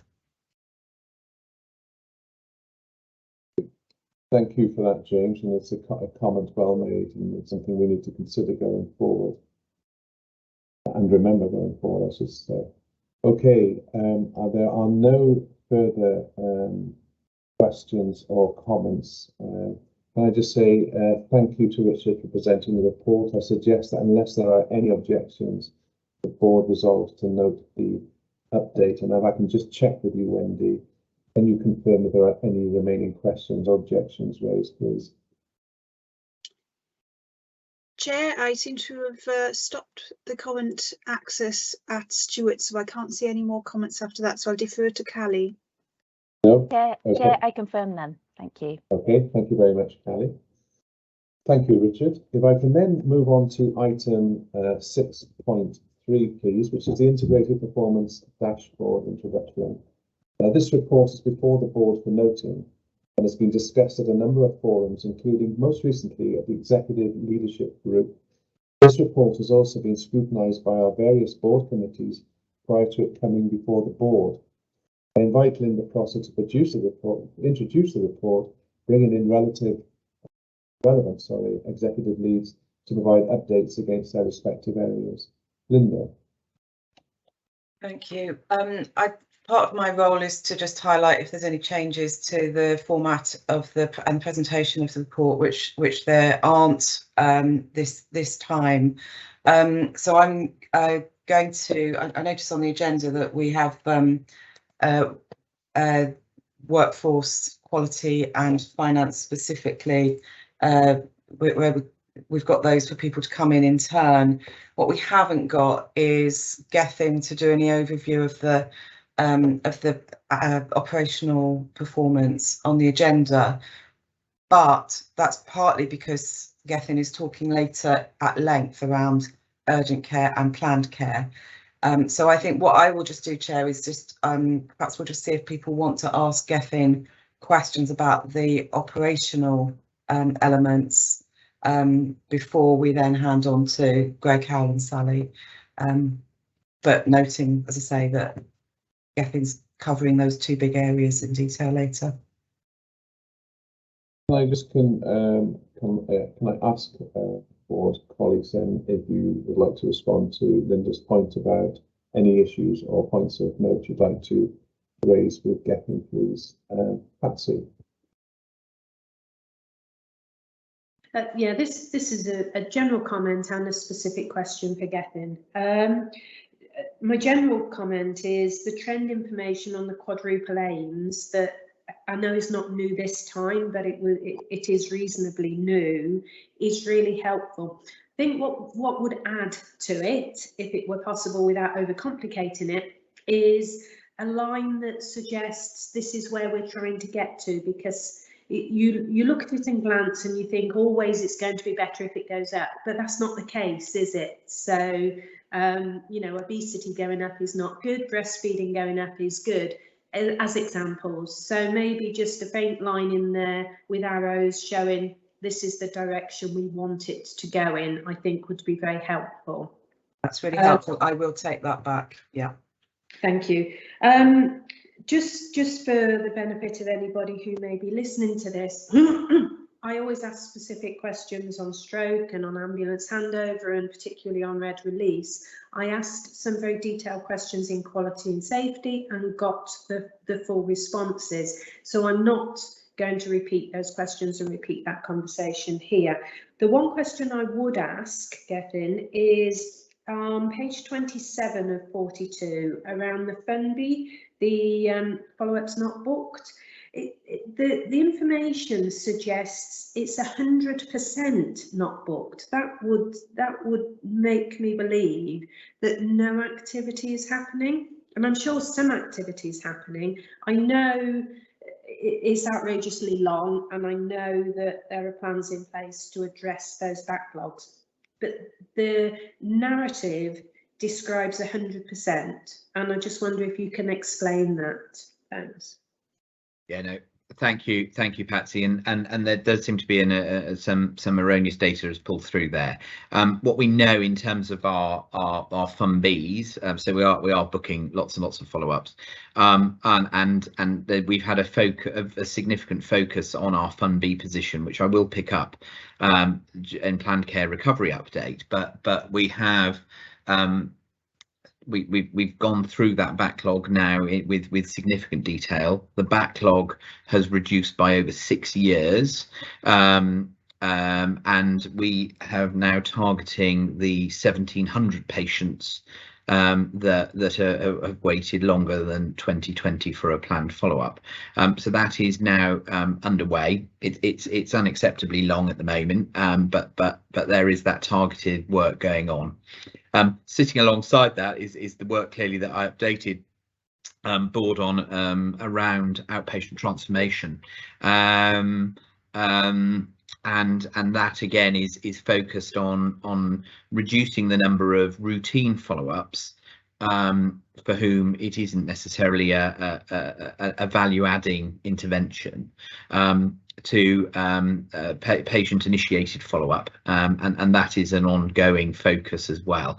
So there's a number of validation exercises going on, waiting list initiatives, but also then to reduce the backlog, but actually service transformation work to reduce the likelihood of recurrence of that going forward. Okay, thank you, Gethin.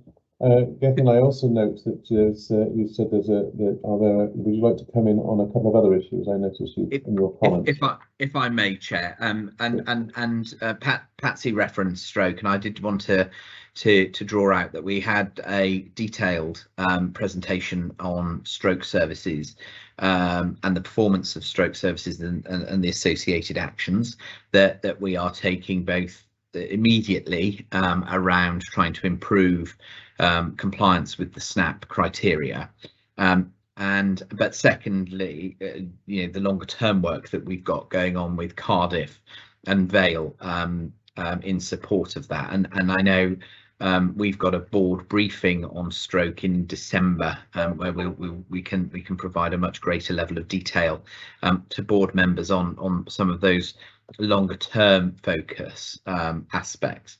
The second bit I wanted to draw out was CAMS, and committee members will see in there that the current compliance with CAMS is exceptionally low.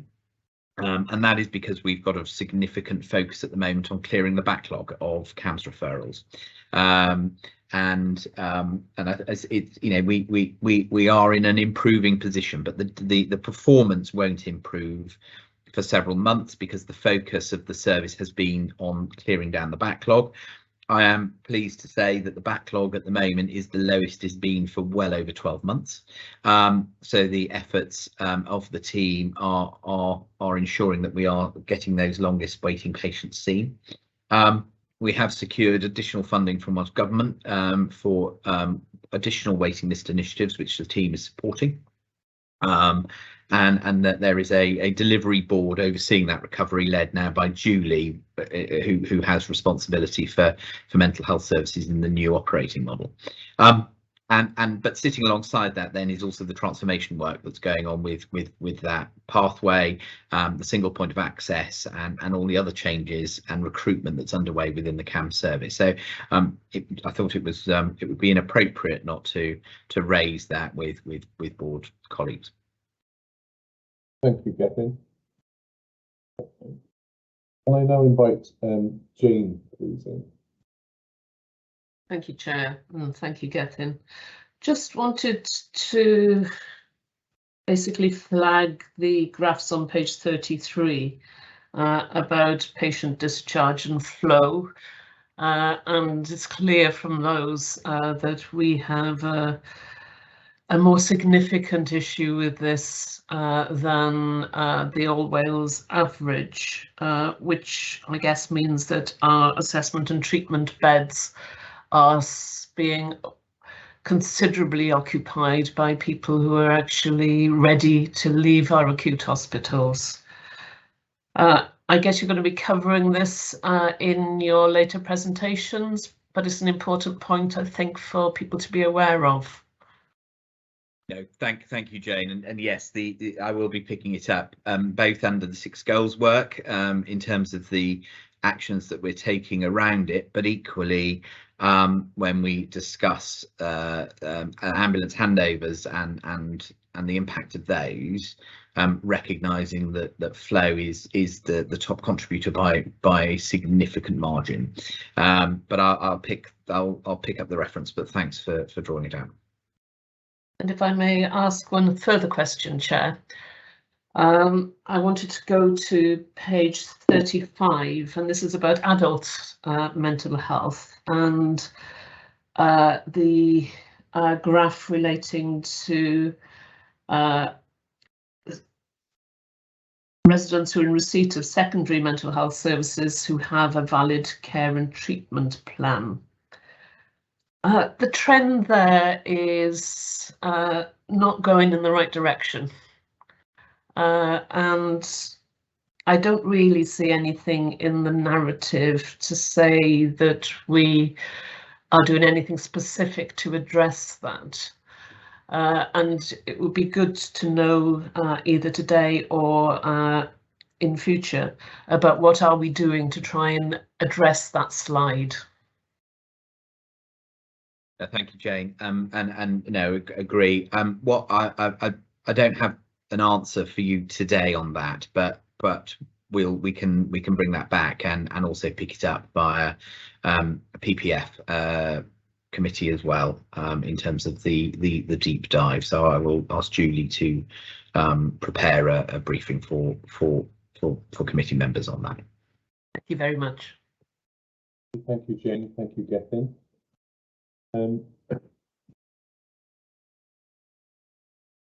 Are there any further comments or questions, please?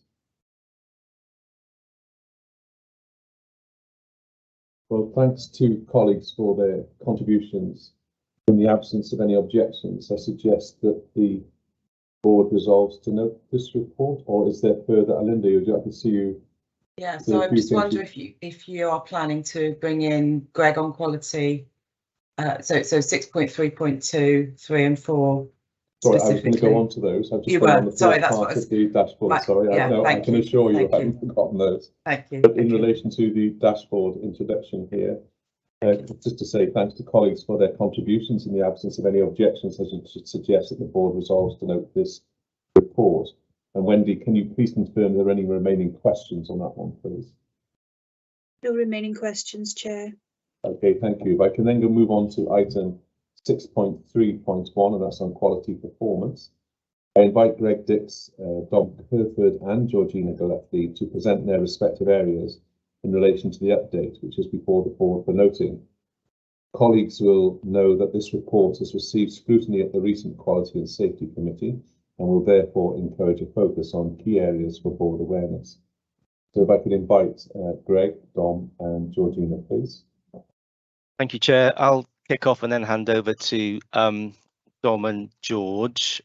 In relation to our incidents, you would have noticed an increase in our nationally reported incidents, so our serious incidents in August last month. That has started to come down in September. Delays in treatment and causation of harm still appears to be the key themes across all of our nationally reported incidents and locally reported incidents. I'm now really comfortable with the quality of our RCA investigations, although we've still some work to do in relation to the timeliness of the investigations to ensure that we share them as quickly as we can with our families, but equally for wider learning. We do provide a family liaison officer to our families at the very beginning of the investigation and ensure that any questions they'd like addressed are addressed during the process.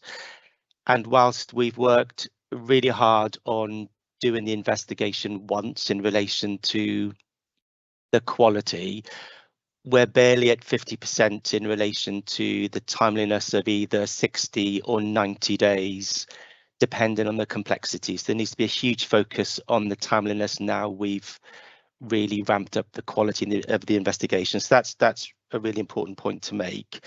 There'll be a huge focus on that over the next few months as the operating model, the new operating model beds in.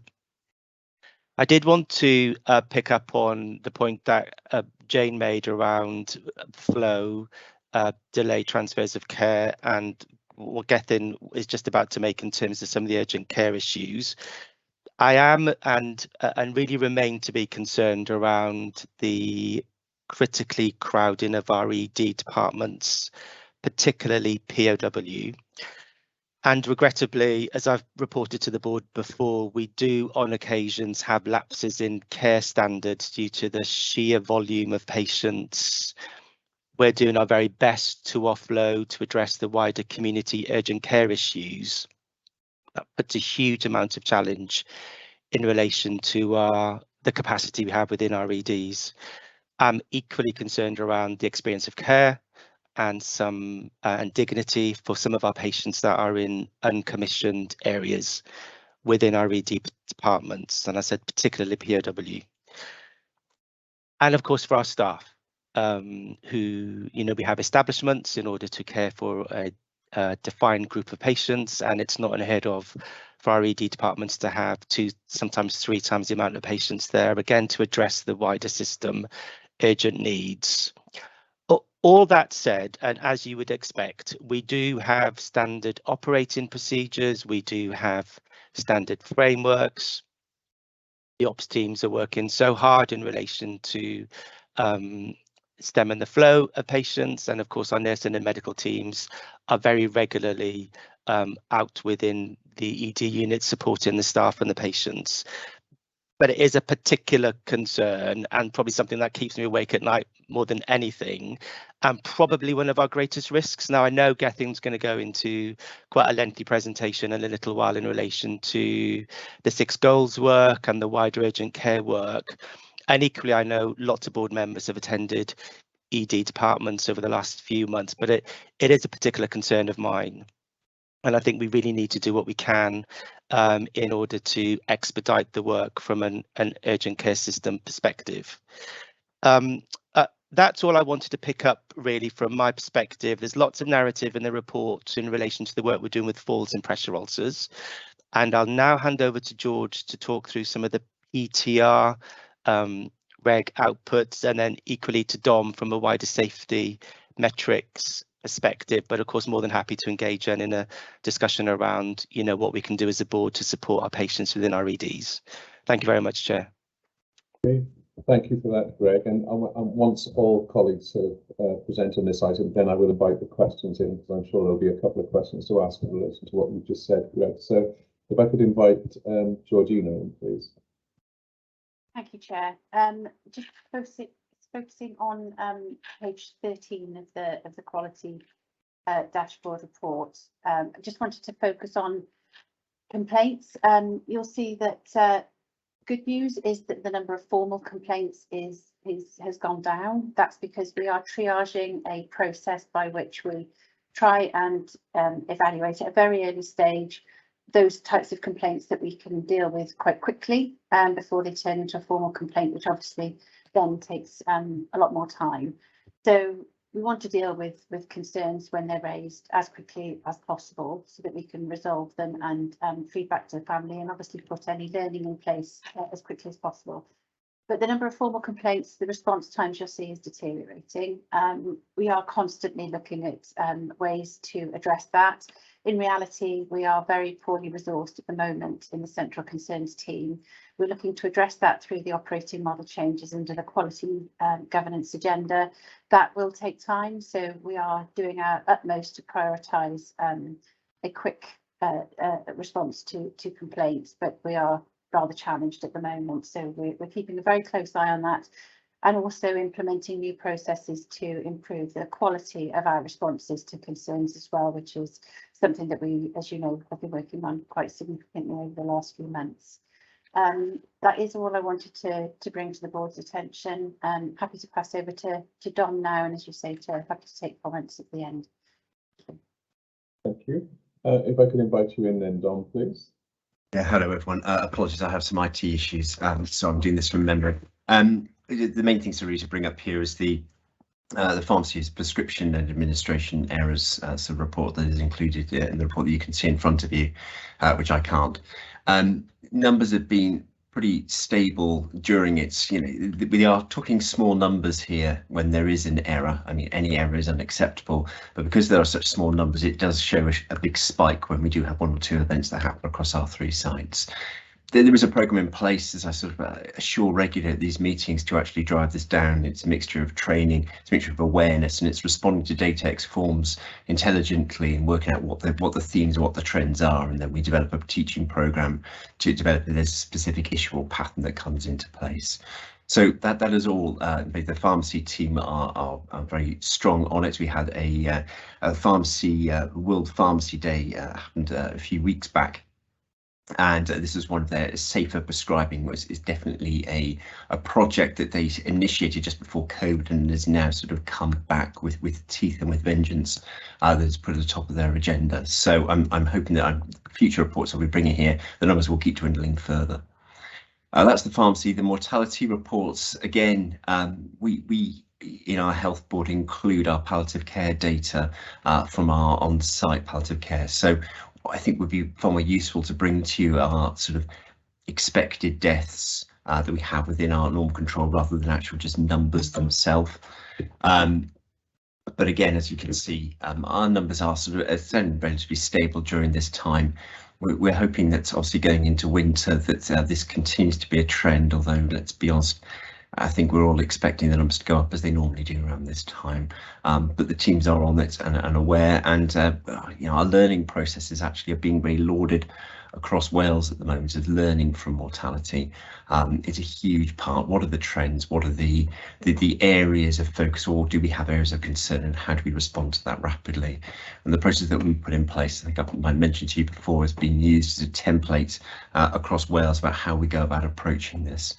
So there's a national programme now in place about how we develop it, which CTM is very much part of and leading. So those are the only points I really wanted to raise with you today. Dom, if I could just ask one question on your feedback there. Are you able just to explain to colleagues about the palliative care data included in the mortality information, please? Yeah, so we have on our sites, not every acute site has this, but we have our Bethany centres where we have our palliative care sites of end of care wards. And so what happens is that the data of these are expected deaths who are managed in a very careful way, but we include this because they have occurred on an acute site. Therefore, they're expected and managed deaths. So because of that, it inflates or artificially inflates our numbers, as it were, from an acute site death, because that's the way we run it. Not all health boards include theirs, or not all health boards actually have these on acute sites themselves. So that's why the data can sometimes be different and cause some variance between them. But our numbers are always consistently high for mortality because we always include this, because we think it's important that we reflect all deaths that happen across the acute sites. Okay, thank you very much for that, John. Very helpful. Are there any points or comments that anyone would like to ask either Dom, Georgina or Greg in respect of the overview report that's just been shared with us now? Can I just ask one question then to Greg, then, is okay? Is that in respect of what's going on in A&E and POW, and you've raised that as a concern for yourself? It's one of the areas you lose sleep about. Is that how do you think? Are there any major actions that we need to do as a health board that will help to improve those circumstances? Yeah, great question, and I don't want to steal Gethin's thunder, because I know Gethin has quite an extensive presentation that he's just about to go into. There's probably more work we can do in relation to admission avoidance, and we still have patients coming to our ED department that could have care provided with a different provider, and is there enough communication, signposting to our patients in our community in relation to a different offer from an emergency care perspective. Certainly, we are trialling many different tests of change in the departments in relation to ensuring that lapses of care do not occur by implementing patient safety checklists, intentional care rounds. When able, nurses from the ward areas will go to ED to support, but equally, we have patients in our ward areas, again, in uncommissioned bed spaces. So I think it's a whole gambit of interventions that need to be addressed, and we're all very aware of the system challenges across both Wales and the UK. I do think the balance of conversation probably needs to shift a little bit in relation to accepting we all as health boards have a responsibility to ensure that system urgent care pressures are released as much as they can be in relation to offloading ambulances, but equally shining a bit more of a light in relation to what it means to be a patient in an overcrowded emergency department and a member of staff that's looking after multiple patients that should probably be in a different healthcare setting. So again, I could talk a lot about this, Chair, but I really don't want to steal Gethin's thunder as he's just about to come in to talk about the massive pieces of work that the team are leading in this regard. Okay. Thank you for that, Greg, and I do understand the challenges of what you just fed back here that we're having to manage, and it's wider than our health board. It's a serious issue for us to have to manage going forward. Before I invite Gethin in on the next item, can I just also ask Georgina a question, please? Is that in relation to the management of complaints and the concerns about not having the right resources or enough resources, but this should change when we're changing our operating model. Do you have any ideas, or sorry, do you have any information that would help inform when things should start to improve? Thank you, Chair. Yeah, the operating model is designed to support a new way of working, which will be to make sure that we address concerns, as I said previously, as soon as possible on the floor, in the ground, on the new care groups. We are supporting that with a realigned central support team that will help improve the quality of concerns. We're also implementing and rolling out the triage system, as I said before. So we'll have a one point of contact where we'll have some really dedicated staff who are trained to identify where is best to deal with concerns when they come in.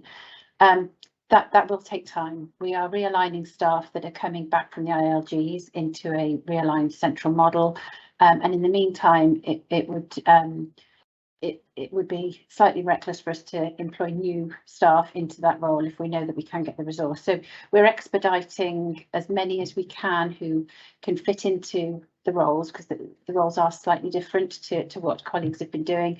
Mindful that we need to follow our organisational change policy of the organisation, because this does affect individual roles and individuals.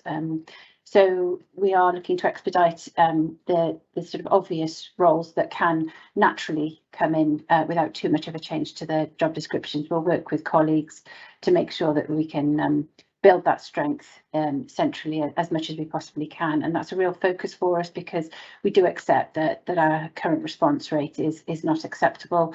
We need to improve the responses, the response timescales and the quality of our responses to our population that we serve. So just to reassure you, it is a real focus for us at the moment, and as I say, expediting as quickly as we possibly can those that we can move quickly, whilst working through the OCP policy to do the longer term model.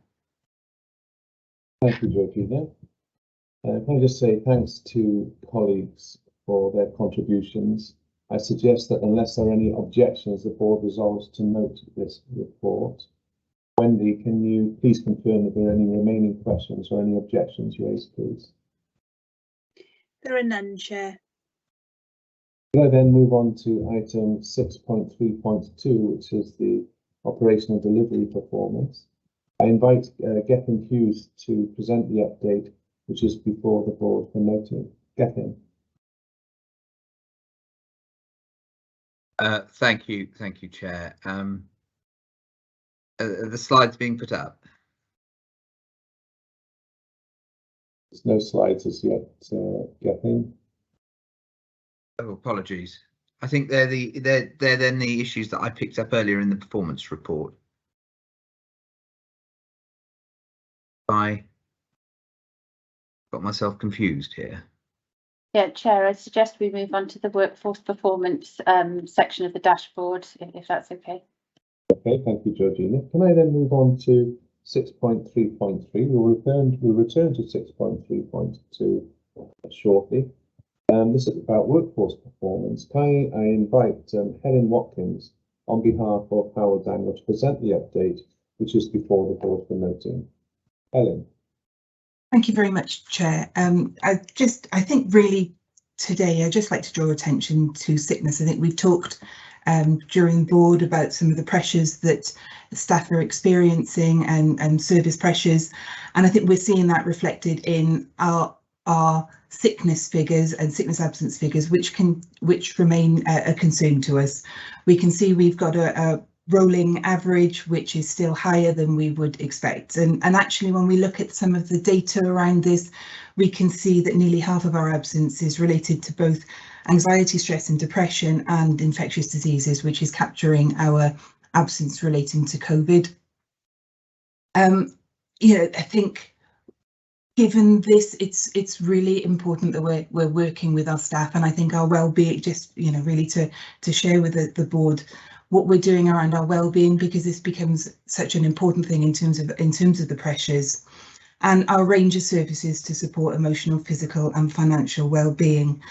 Our team are out actually talking to staff at the moment around what they want and what's going to help them, and we're on every site and lots of engagement, and we're actually engaging with a survey to understand if there's more that we can do to make sure that we're looking and really helping our workforce with their health, emotional health, physical health, and also financial well-being. Because while we talk about the pressures within the workforce, we also recognise that we're in a wider context of pressures with the cost of living problems. So whatever we're really keen to work with our people to understand what it is that they need and what else we can put in place. So as I say, we're currently undertaking a wellbeing survey to really just get that feedback. What else is it they want? Really pleased to confirm to the board that actually we've got a trial of a fruit and vegetable stall on the Royal Glamorgan site with effect from Monday to really promote healthy eating and alternatives there.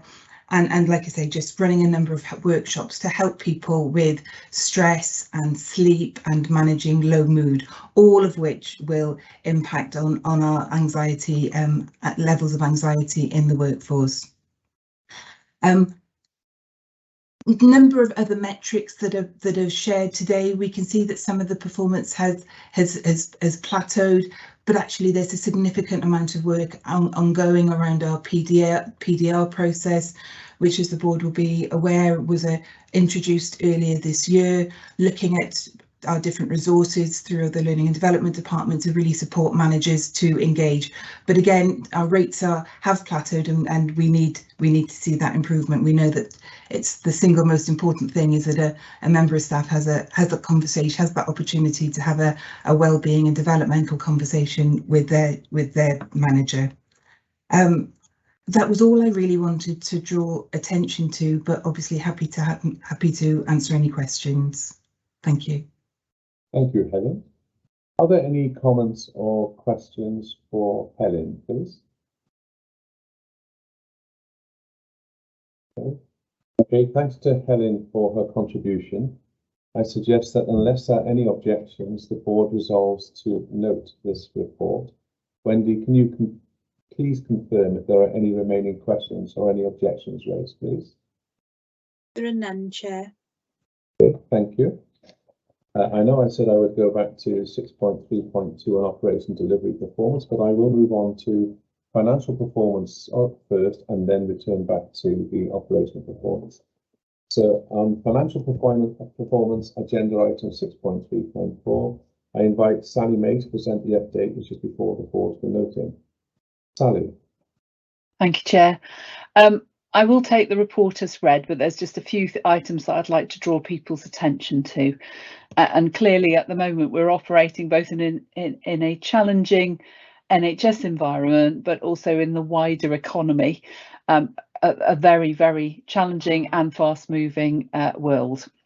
So at the moment we are maintaining a forecast core plan deficit at 26.5 million, but noting that our performance is adverse at month 5 by 2.3 million worse than plan.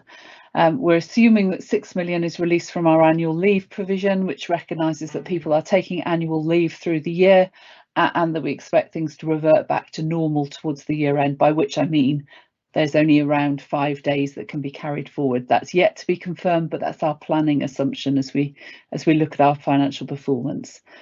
In terms of the movement, though, that is in what we're calling exceptional costs, which board members will remember is where we've been told to assume in the planning stage that we'll receive funding from Welsh Government to meet those costs, but we haven't yet had the income transacted over to us, so it remains at risk until that happens. At month 5, we were forecasting an increase of 15 million in exceptional costs to 34 million compared to the original plan of 19, and that increase was solely attributed to changes in forecast energy costs, which are notified to us via a sort of all Wales shared services contracting mechanism for energy, which is the majority of our energy purchasing. That's obviously very, very significant. And the market is incredibly volatile, but people will be aware that the UK government also announced a public sector energy price fix. We're yet to work that through the forecast. It was announced after we'd produced our month 5 report. So at month 6, you will see some changes, I hope, in relation to that. Sorry, my dog is now going to bark. As I speak, so we will see some changes, I hope, but we've not yet worked that through and we're waiting for that information to come to us. We're also forecasting a decrease in COVID costs, with sort of programme and response, to 30.8 million compared to our plan of 32.3. Obviously that is also subject to sort of what happens within the system and how we see costs change throughout the year. So just to sort of reiterate, energy prices are probably our biggest and most volatile change within our overall position as we've moved through the year. I think there's planning, as we look at the forecast at this month, there was a huge step up expected in October and then again in January, which we're taking forecast costs for the second half of the year to 26.5 million compared to just 6.5 in the first 6 months of the year. So you can see how significant that is. That's why hopefully the energy price fix will mitigate that down, at least in part. All of those exceptional and COVID response costs are still anticipated to be fully funded by Welsh Government, but as it's not yet being confirmed, we're showing 46.2 million of funding identified at risk at this stage.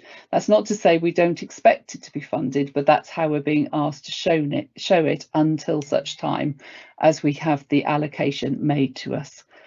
It's also just worth highlighting that our underlying position has deteriorated by 6.8 million from the 28 million that we posted in our plan stage. That's because of a shortfall in recurrent savings delivery, and obviously it's vital that we continue to work on our savings while noting the real pressures in our system. That forecast underlying deficit does not at this stage include any recurrent impact of COVID costs or exceptional items like energy continuing into 23-24, and clearly that would be quite a significant impact.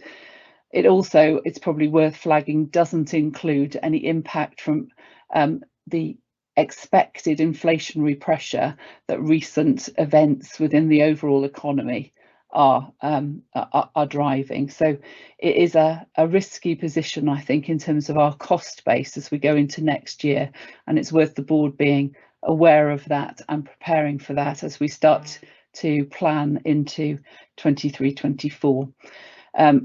Alongside all of this, clearly it's important that we manage our cash position towards the year end. And at this point, there are a number of scenarios that we're working through, including not receiving the at-risk funding, which would require us to take some cash management action from around December. If we receive all the allocations that we expect, we still will need to think about cash management actions in the final month of the year. But obviously subject to quite a lot of change, but I think it's important the board recognise some of the risks that we're handling in our overall position. Happy to take any questions. Thank you, Sally. I invite board members to raise any questions, and I believe the first one's come in from James, please.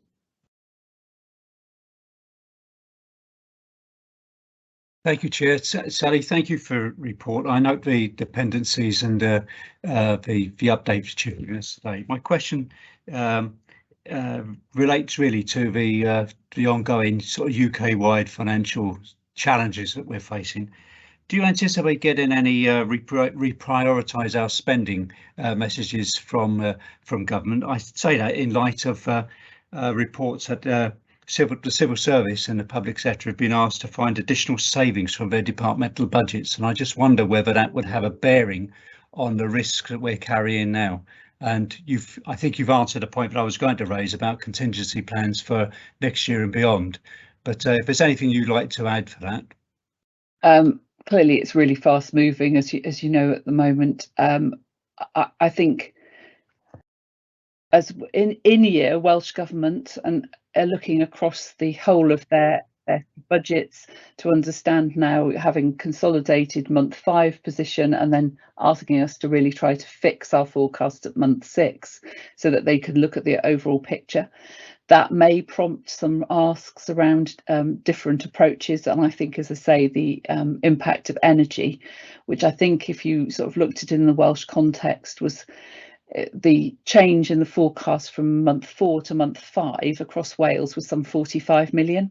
So it is huge in terms of its impact.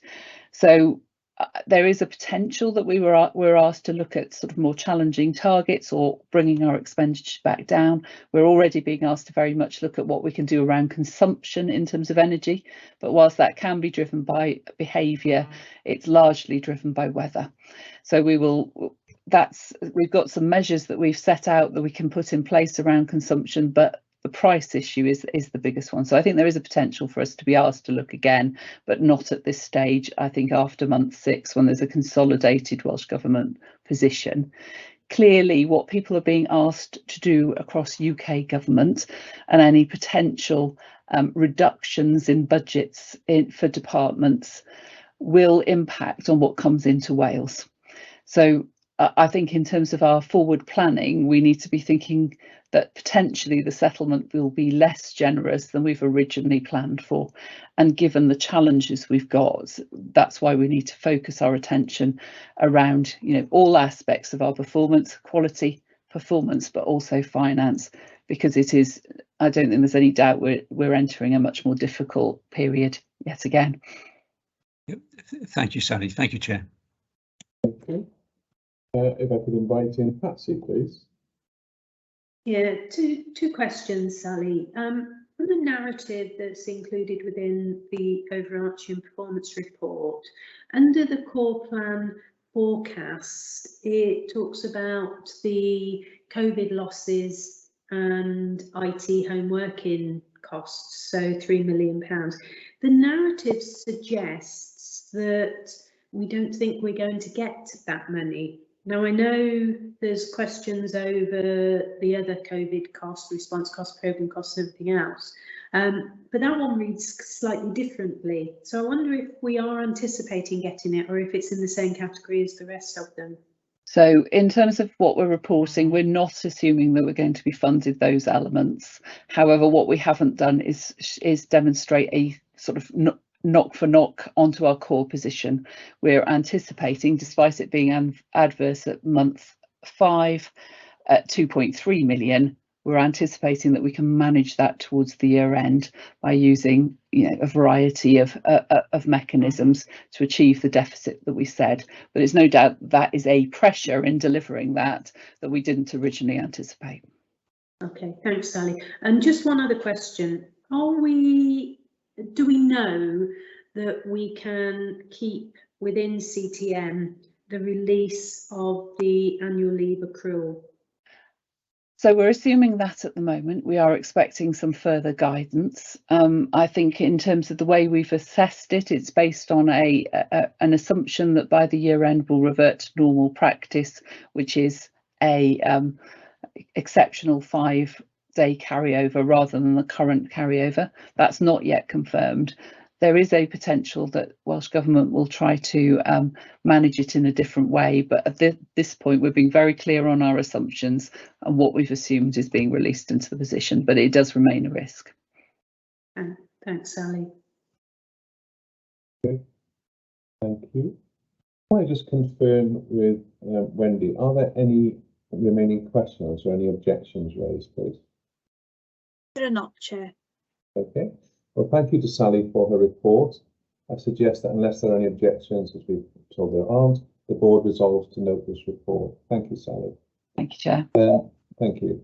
Obviously, when we were talking through the integrated performance dashboard, Gethin made some comments around, or give us some feedback on some of the challenges, which are going to be described more fully within item number 7. So if I could move on to item 7.1, please, which is around delivering our recovery and improvement plans. I invite Gethin Hughes to share the presentation with members, which is before the board for noting. Gethin. Thank you, Chair. So there are two elements to the urgent care presentation that I'm going to give, and apologies, they've come as two separate reports, and in future we'll make sure that we have a single report that comes to board around that. The first is to take people through the 6 goals programme review, and members will recall from the from the board briefing I did several months ago, that around our ambition for urgent care at the Health Board. And there is a nationally developed programme, a 6 goals programme, which is focused on sort of 4 key areas. One of which, and we heard a lot about that this morning with Tom's presentation, which is about reducing the need for patients to come to hospital for treatment, and that there are alternative pathways, alternative ways in which we can care for patients who historically would have come to hospital and don't need to in the sort of future. There's then a second element to that programme, which is workstream 2, which is then around how we process patients within the front door of our hospitals. And not just our physical health hospitals, but also our mental health hospitals. So very much thinking around what are the best ways in which we can manage patients.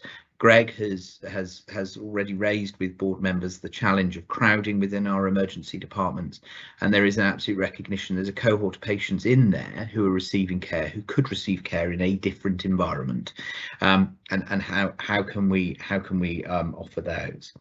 There's then a third work stream, and that's work stream 3, which is around how do we ensure patients who do need to be admitted are managed effectively and with the right outcome, but only in hospital for the length of time that they genuinely need to be there. And then the fourth element is around, and how do we manage complex discharge? So recognising that a large proportion of our patients will be discharged from hospital without any ongoing support, a significant challenge in those patients who currently need social care support to go home, be that in their own home or referral or admission to a residential or nursing home environment. So overall, the programme is on track. So just in terms of the colour coding, green is achieved, Amber is on track, red is off track in terms of its delivery profile. I can also update board that since this report was done, there was a further 6 goals board meeting yesterday, and workstream 1 is now amber, and has recovered the delays that it had reported. If we could go to the next slide, please. Thanks.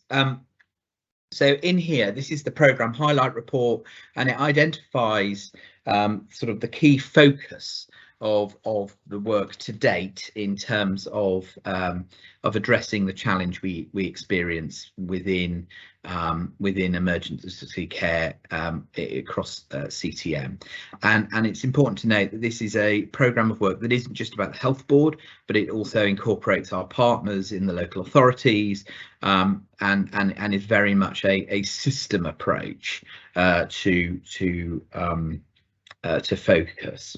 So the initial focus of work within the programme has been doing the scoping, understanding where we are, understanding what we've got, and building the clarity really on identifying the best practice we've got in the health board, and replicating that across all our services. So we've got pockets of brilliance. What we haven't historically done is share that and identify the optimal operating model, and then roll that out across all our services. And that will come. We'll see that play out a little bit in some of the data in the next slide. So the 3 key areas that the team have focused on in this phase has been delivery of same-day emergency care as the first one. This is around caring for people in an environment that doesn't have to be the emergency departments. So patients who have been identified as needing some intervention from our acute medics, from our surgeons, and diverting the emergency department either from the point of triage if they're self-presenting patients, or even direct admission by our colleagues in the ambulance service. We've got a really good example for that in surgery at Princess of Wales Hospital with the ASU model, and we've got a really good medical model for that in the Royal Glamorgan. And what we're looking at is now, how do we build on those and use that as the basis in which we deliver care across all our sites, to reduce the crowding within the departments. One of the challenges, of course, with our hospitals being so full is finding the physical space to do that, but I think we've now resolved that. The second big focus of within there is about one list. So one of the challenges we've had historically is having a single list between all partners that we all recognise are the cohort, are the list of patients that we're all working together on. And that is a live list. It can be updated in a live way, and that we've all got that collective clarity over what is the next step that is required for that patient. Now we've done a lot of work on that. It's been slightly more complicated than any of us would have thought, but we are now at the point where, and as you'll see on the next slide, we're now piloting it on 11 wards across the health board, testing the robustness of the process, and then we can roll that out further. And then the other piece of work that is so important for us as a health board is the discharge to recover and assess pathways. Now, the core principle of this is that patients should not be having an assessment in hospital. They should be having an assessment at home. We know the evidence is really clear from areas which have been operating with this for a lot longer, that patients will get a better package, a more appropriate package, and end up with the right longer-term care plan if they're assessed at home rather than within the hospital. And so there's been some really good work going on between ourselves and the three local authorities to drive that model. There are absolutely, let's be really clear, there are capacity constraints within the care sector to to support elements of this, but working really closely to ensure that these patients are discharged appropriately and in a timely way. And then if we move to the third slide, please. This is then the look forward, and again, it's about continuing to build on the work that we've talked about, and work stream 1. So a key element of that is our single point of access for the health board. And you know, in Tom's presentation this morning, we heard about the brilliant things that they as a service do, but we need to be able to ensure that all patients that are appropriate can access that service. And part of the challenge at the moment is that our access points are not as robust as they need to be, and as well understood.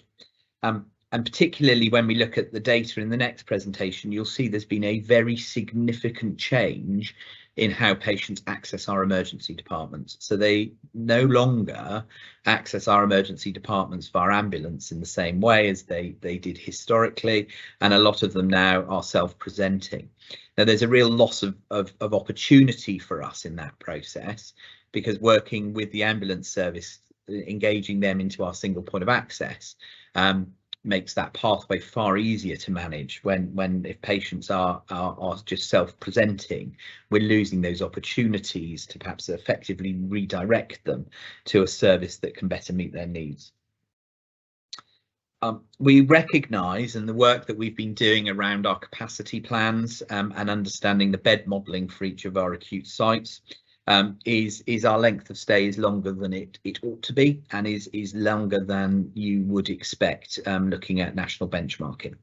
And so there's a lot of work going on across our hospitals, looking at the role of SAFER, making sure that we're really clear that every day that a patient is in hospital, there is an intervention taking place that is about progressing their care and treatment.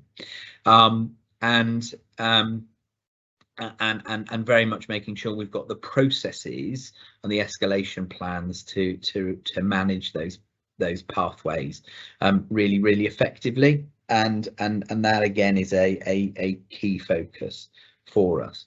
And then the third element I wanted to draw out of the sort of the future actions then is looking at the capacity re-ablement pathways across our population. So working with the 3 local authorities, we've identified beds, additional beds in each of the localities to use as part of a re-ablement pathway. So this is about, again, it's about discharge to recover and assess, and it's ensuring that patients, if we're looking either for them to go home with quite an intensive package of care, or if they're looking at sort of long-term placement, that they go through a re-ablement service to ensure that we've got them back to as good a level as function as we possibly can before we make those long-term plans.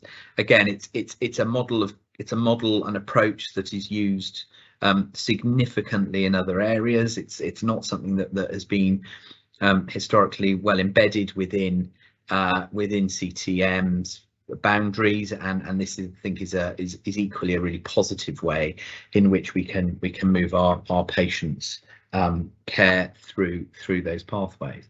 I think, you know, just going back and as we move into the next set of slides, the challenge is huge around urgent care. You know, we are seeing multiple delays for our patients in getting into our emergency departments, moving out of our emergency departments into beds, and then when it comes to discharging our patients, moving them on. You know, just to put this in context, and I think this is you know, really important. If you were to look at one of our hospitals today, we've got 335 acute beds. if you then look at the number of patients who are either confirmed requiring a package of care or a nursing home placement, or are going through an assessment process, we are using up well over a third of those beds, so probably about 140 of those beds are patients who are waiting, who have no clinical need to be in the hospital, and are waiting for their care needs to be met outside.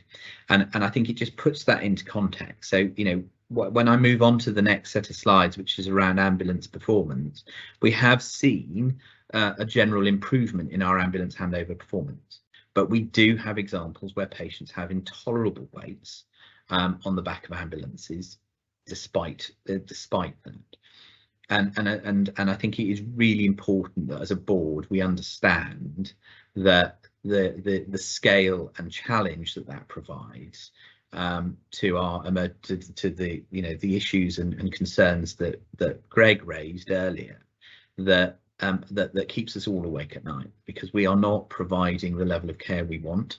Our staff are doing the very best they can, but it is exceptionally difficult to do that if all of the care spaces in your emergency department are holding patients who are waiting beds, because there just aren't the beds to move people into. So if we could move on to the next set of slides, please. So these then are the breakdown of the pieces of work that are ongoing. So you'll see that we're working with looking at the beds across the piece. We're looking at enhanced recovery, looking at our options of working with partners around joint community care roles, and working across the piece. If we go to the next slide as well. And again, you know, this is then looking at all of those key risks and issues that the teams are working through in order to realise the opportunity. If you go to the next slide, and the next one, please. Yeah, it should be to the, sorry, it's the next presentation, please, Chloe.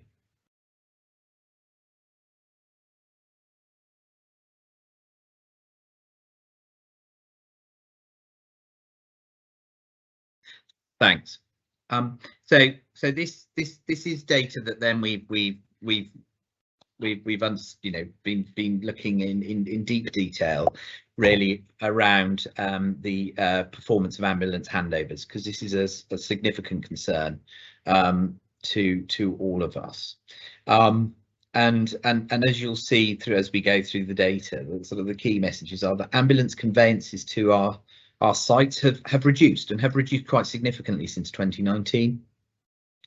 However, the total number of attendances to our emergency departments have remained reasonably static. So we know that the majority of patients coming that historically came by ambulance are now self-presenting. And as I touched on, that creates a real challenge for us in terms of managing the process for redirection. But if we take stroke as an example, if a patient with a suspected stroke is brought in by ambulance, then the ambulance service will pre-alert us that they have a fast positive patient, and we're able to offload that patient in a very timely way to scan them, and then on the result of the scan whether we need to thrombolyse. With more of our stroke patients presenting via our waiting room, it is less clear, and we don't have the pre-alert process in order to bring them through in the same way.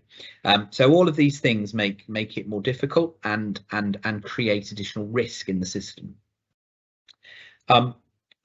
Equally, despite the significant reduction in ambulance conveyed patients, what we are continuing to see is around 50% of our ambulance conveyed patients are discharged directly from the emergency department. So it's about understanding what are the reasons why that patient was conveyed, what are the services that we can provide in the community to reduce the likelihood of conveyance. If it's around access to diagnostics, how can we provide that through our SDEC pathways? And equally, if it's about ongoing treatment, what are the options that we can equally provide to our patients? And then the third element despite the reduction in ambulance conveyed patients, we've seen a significant drop in the timeliness of handovers. And if we look then at each of the handovers by site, the Royal Glamorgan has historically performed well and continues to perform well. The position at Prince Charles Hospital is improving, and this is linked to all the work that was touched on in the HIW report presentation earlier, and is very much around a focus on that. Princess of Wales Hospital, the performance of that is significantly more variable. And that remains the key focus for the operational nursing and medical leadership teams in urgent care to support that. But correspondingly, the Princess of Wales Hospital is where we have the most significant number of delays and the biggest challenges of flow. You'll see in the slide pack there that we continue to work with WAST. We've got really good engagement from WAST with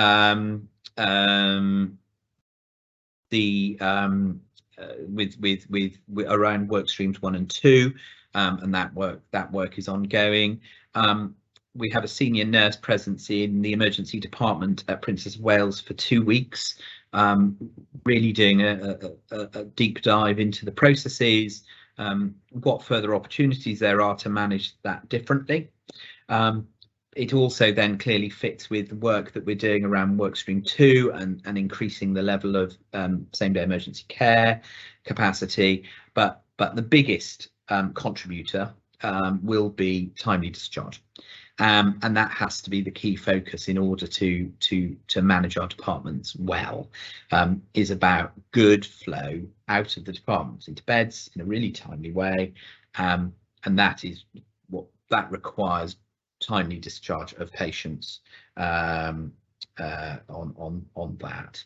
So if we quickly go to the next few slides, I will just draw out the numbers. I know people will have looked at those. You know, this sort of clearly demonstrates that overall attendance, you can see the dips linked to COVID, but overall while self-presenting has returned or gone up slightly, we have seen that continued decline across all our sites of ambulance. Next slide, please.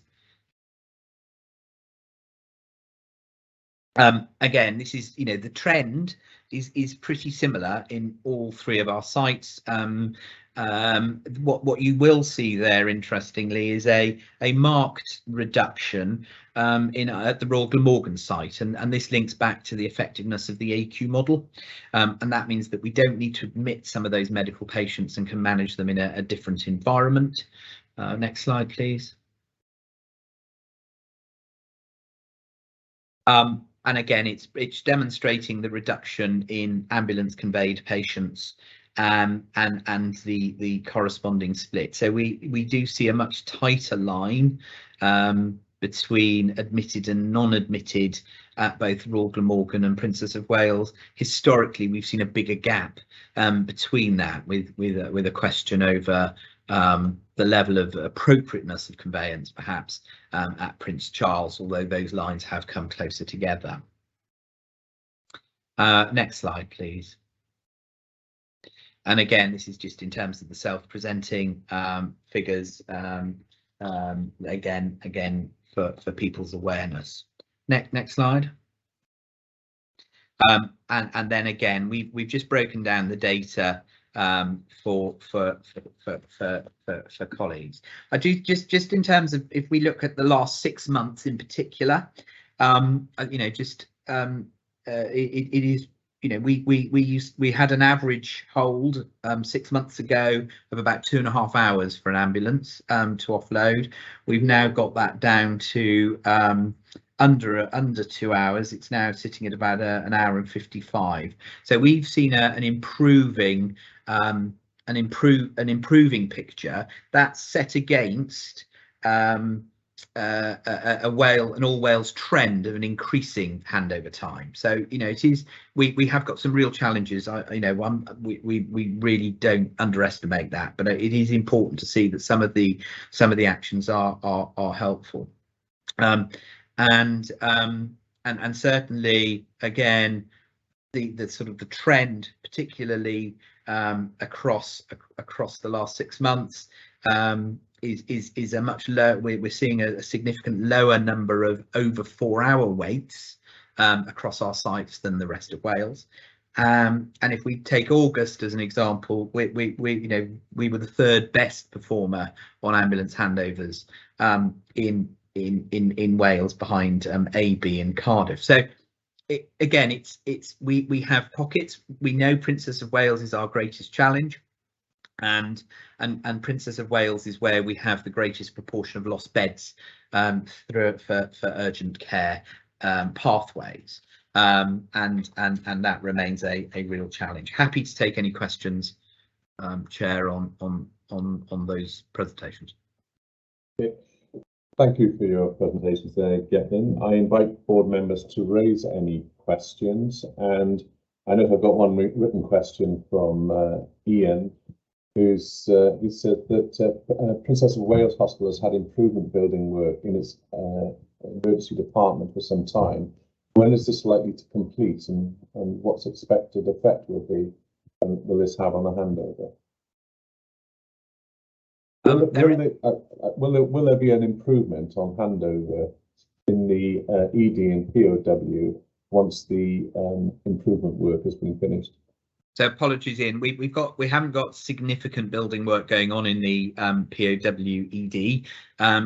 We have done some work around our paediatric environment and have changed that. But there's not any significant build going on. The area where we've got the most significant building going on in an ED is at Prince Charles Hospital, and there are challenges with running an acute hospital that's being rebuilt in that respect. So it isn't a building capacity. It's an issue with adequate flow out of the department. Thank you for that, Gethin. Can I invite Patsy in, please? Yeah, question going back to long before your time, Gethin, and actually before CTM became CTM and was just COMTAP. The processes within the health board were to immediately offload ambulances, and there were no delays going back a few years. I know that transferred the risk into the health board. I absolutely recognise that. But do we have evidence to demonstrate the quality of our processes now and what we do now that is better than what used to happen? Am I making that clear? And I recognise correlation is not always causation. So, there's a bit of a leap of faith here. I don't know if you're able to answer that, or if you need to come back at some point. I think it's a really difficult question to answer, and I'll probably look to Greg as well, if I may, from his perspective. There is a risk, isn't there, of offloading everyone direct into the department, and some of the challenges that created were the issues that were picked up in the HIW report about the emergency department at Prince Charles. So Prince Charles didn't hold; they took everyone in, but we had patients, as the report outlined, in corridors and everywhere else. And so there's that balance of risk of where is the patient safer in terms of that immediate patient. What I don't think that necessarily fully then brings in is the link to the patients in the community, and we know that if an ambulance is held on our forecourt, it isn't responding to a 999 call in our community, and so it's got to be looked at in that total round. But equally, it's also around what's the level of risk with the discharge of patients from the hospitals as well. So it's a really difficult equation. I don't think we can look at it in splendid isolation in one bit. It's got to be a risk assessment across the whole pathway. Thank you for that, Gethin. If I can invite Dom in as well, please. I know he wants to respond to this. Yeah, thank you, Patsy. Obviously, I wasn't in an executive role at that point. I was a clinician at the time when we had that previous policy of offloading immediately. Times were different, as I know you know that, but we had a policy of offloading, and we would move into surgical spaces a lot quicker. So we had a lot more surgical cases cancelled to be able to take that influx of patients out of the emergency department. We don't quite have that luxury or ability at the moment, purely because of our elective backlog and the fact that we need to be dealing with that as an equal pressure as well as the emergency. So it was never good, the process before. It was good from the front door sort of point of view and offloading the ambulances, don't get me wrong on that, but it always had a massive impact, and that's why we ended up building up quite a lot of our surgical backlog lists back then because of that policy. So, but there are multiple reasons. That's just one sort of clear example of how we managed to do it before, but can't really do it that way now. Thank you for that, Tom. Are there any further questions for Gethin from board colleagues, please? If I could just make one comment to Gethin and one question, I suppose it's linked, is that you gave us the example of the number of beds we have, 335 in one hospital, and there's 140, or a third of those beds, or a third of those assessment treatment beds are taking up with people waiting to move on out of the hospital. I suppose noting all the work that you're doing at the present or leading on, and lots of the good work that's going on, and things are starting to improve in some of those areas. Because what would be helpful for the board going forward is just to have an understanding, and not necessarily, as we for each of our board meetings, is that how that work is progressing and how many assessment treatment beds are still being taken up by people who need to be moved on. So that's just I wanted to share with you, Gethin. Thank you. Okay, can I just say, thanks to Gethin for his report. Unless there are any objections, I suggest the board resolves to note this report. And Wendy, can you please confirm there are any remaining questions or any objections raised, please? There are none, Chair. Okay, and I'm also conscious that our time of our meeting has gone on a bit longer than what we had planned for, but what I will say to you is I'd like us to take a break now for 5 minutes, please. So if we could come back to the board, say, round about 8 minutes past 12, or 8 minutes past 1 to start up the next part of the meeting. Whilst you're off, whilst on this break, would you please switch off your camera and mic, please? Thank you.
Wendy, can I confirm that we've got board as reassessed, please? I believe so, Chair. Okay, thank you, Wendy. Okay, if we could move on now onto item 7.2, please, which is planned care recovery. I invite Gethin Hughes to share the presentation with members, which is before the board for noting. Gethin. Thank you, Chair. So I'll take you through the slides regarding our planned care recovery, and again, note that these have been shared with you prior to the meeting. So I'll draw out the sort of the key areas of focus. Just again to remind board members, there are a couple of key commitments that the Minister has made regarding planned care recovery, for which we are focusing our delivery on. The first is to reduce or to eliminate the number of patients waiting stage 1 or a first outpatient appointment waiting over 52 weeks by the end of this calendar year. And the second is to reduce the number of patients, or to eliminate the number of patients waiting over 104 weeks for stage 4 treatment. So in the majority of our patients, that will be an admission for an operation. And there are a number of sort of sub-indicators sitting within there, which Welsh Government have sort of set out, and through this presentation we're trying to pull those together. So next slide, please. So the first area that we're focused on in terms of the sort of quantified improvements that have been identified is to treat in turn. And one of the challenges we have as a health board, as board members are aware, is we run several waiting lists, primarily because we run 2 separate patient administration systems between Bridgend and the old Cwmtaf, but equally between our individual hospitals we have historically had separate waiting lists. And so as we move towards a single waiting list arrangement, we are now, through weekly meetings with each of the specialties, identifying cohorts of patients to offer appointments to in other sites. So, for example, through general surgery, we notice that we note that there is an opportunity for patients who are waiting longer at the Royal Glamorgan Hospital to be offered an appointment at either Prince Charles or Princess of Wales Hospital. And for example, in orthopaedics, the wait for a first outpatient appointment at Princess of Wales is shorter than at the Royal Glamorgan and Prince Charles. So again, offering patients choice as to whether or not they wish to move geographically to have treatment in an earlier way. We will, patients that do wish to take us up on that option and but have trouble getting there, we will support them in order to access that, to ensure that there isn't any prevention of patients doing that. Next slide, please. So the other area is in terms of treat in turn, is just looking at the proportion of patients that we're booking out of turn, and areas where we're focused on. So we have got a challenge within a number of specialties. These are our top 10, but particularly proportionately, we're looking at cardiology, general surgery, ENT in the old Cwmtaf, as the sort of the key areas where we're focused on ensuring we're treating. We've got some of the biggest challenges. Now, in the majority of those specialties, that's going to be driven by clinical need, and will be where patients, their GPs have expedited them because their clinical condition has changed, and so we're having to bring them forward in terms of clinical priority, but very much focused on trying to ensure that where there is no clinical rationale for bringing patients out of turn, that practice ceases. Next slide, please. So in terms of our 52-week position, we're confident in our plans that we will bring our maximum wait for a first outpatient to under 52 weeks in gynecology, oral surgery, breast surgery, general medicine and pain management. What you'll see on the right are some of the other specialties where we're not in a position where we will be able to deliver the 52-week target. Some of those we will get close to. Others we have a significant backlog of patients who we will not be able to work through in the time frame left. Next slide, please. So one of the challenges we have is that our waiting list probably isn't as clean as it needs to be, and we have been working with Welsh Government and have an external company coming in to work with us to undertake a significant validation exercise of our waiting list. So we've done some administrative validation. We are looking at how we can work across the level of clinical validation now in terms of patients, virtual management and other aspects. What we know in where we've done some very targeted validation, we have seen quite a high rot rate, which is a removal from the waiting list other than treatment. We also know that during COVID, our oral surgeons did a very comprehensive validation of their waiting list, and we've still not been able to that hasn't been fully applied. And there is a redesigned clinical pathway for breast pain, which is being implemented this week. And again, that will provide a level of clinical validation of patients that have been waiting on the breast pain pathway. Next slide, please.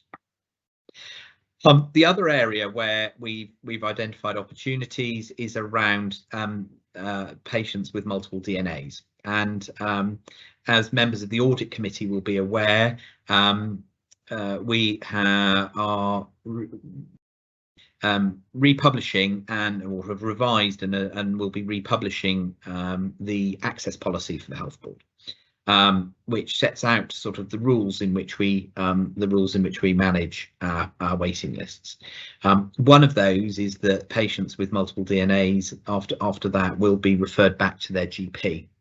And as you can see, we have a large proportion of patients who DNA, but only a fraction of those are being discharged and referred back to their practice. So we're holding patients on waiting lists for a long time where the patient has demonstrated that they no longer wish to engage. And so again, it's making sure that our waiting list is clean. It's making sure that our waiting list is accurate, so that we can prioritise the patients that do need to be seen as quickly as possible.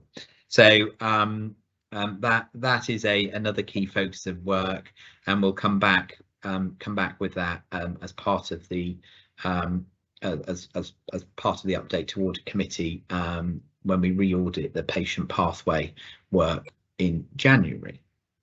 Next slide, please. We touched on Fund Bs earlier on. Our follow-up's not booked.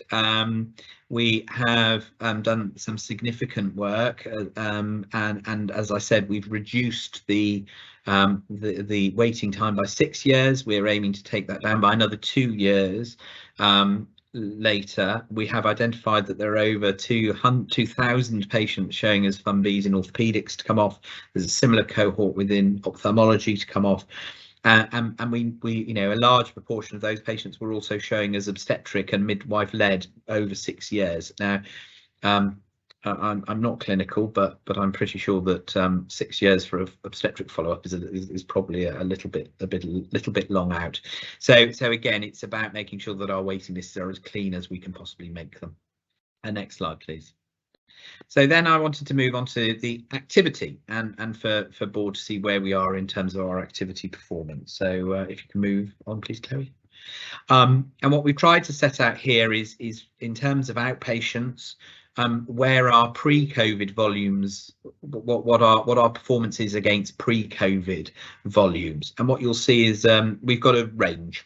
So the vast majority of specialties have got back to are either at or within a reasonable level of pre-COVID levels of activity. But there are a couple of specialties where we have concerns, and those specialties are orthopaedics, and that is driven predominantly to the fact that we reduced the amount of clinic space they had by expanding our emergency departments during COVID, because the fracture clinics were taken over.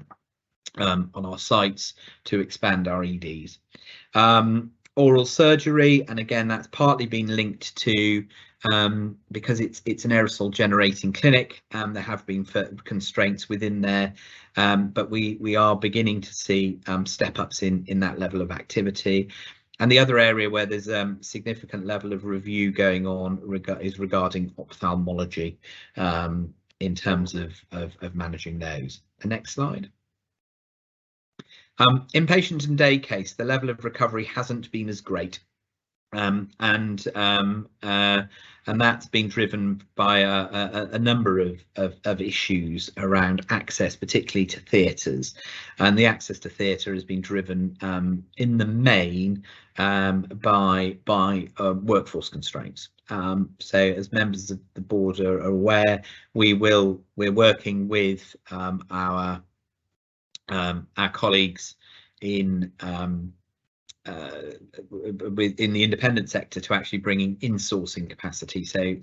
And we're just close to signing a contract which will provide staff for an extra 2 theatres worth of activity through the health board. Next slide.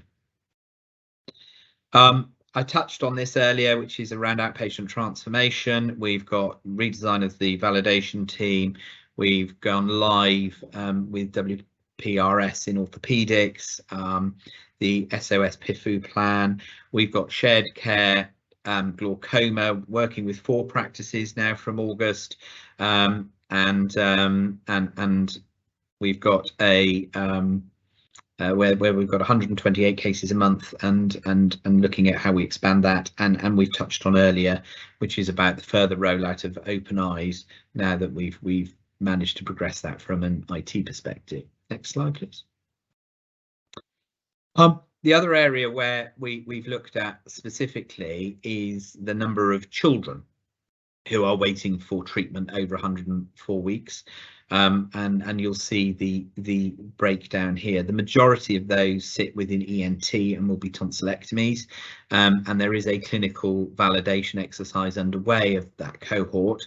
Our criteria as a health board is very clear about what about access to that, and again it's understanding are those rules being followed, and how we manage those going forward. But again, and with further focus in dermatology and ophthalmology to get those children treated. Next slide, please. Again, neurodevelopment, and Jane and I talk about this a lot. There is a challenge to the percentage of our children waiting a long time for neurodevelopmental assessments. Through our planned care recovery, we have invested in a number of staff to support that service, and Linda is working with both education and children's services to look at how we can ensure effective access, and so that we've got the right demand and capacity position for those services as we go forward. Next slide, please. And then just to bring to board's attention then the way in which we've been using the additional funding. So if you wouldn't mind, Chloe, next slide. And as you'll see, we in orthopedics, this is about supporting the insourcing of theatre staff so that we can centralise inpatient orthopaedic surgery at Royal Glamorgan. We've supported knee fellowships.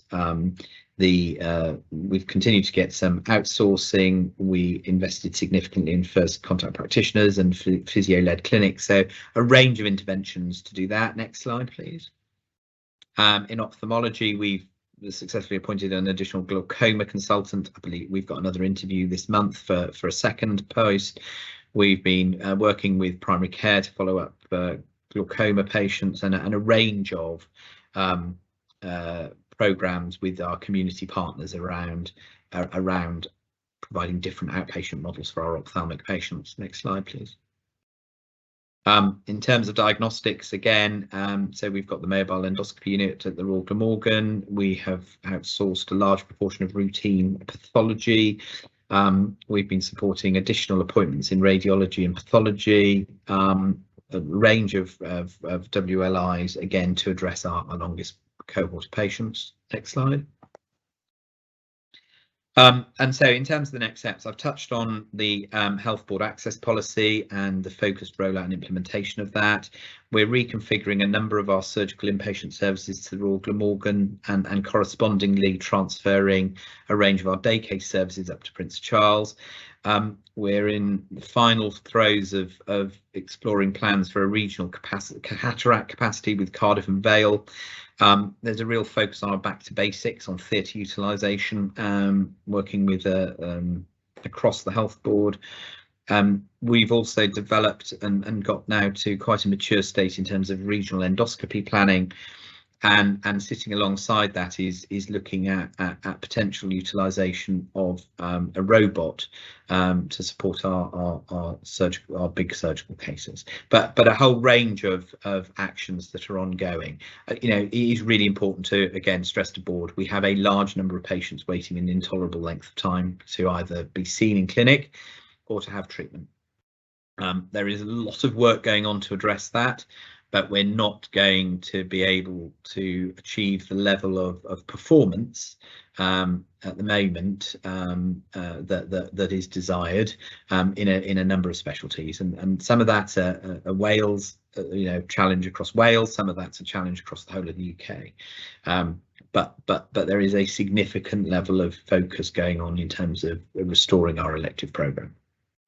Happy to take any questions, Chair. Thank you, Gethin.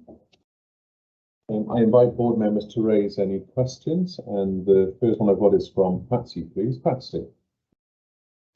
Just a quick one, Gethin. Lots of information there, thank you. The patients that are offered an alternative surgical site, if they refuse for whatever reason, do they lose their place in the waiting list queue, no, or do they retain it? They won't lose their place, no. Lovely, thank you.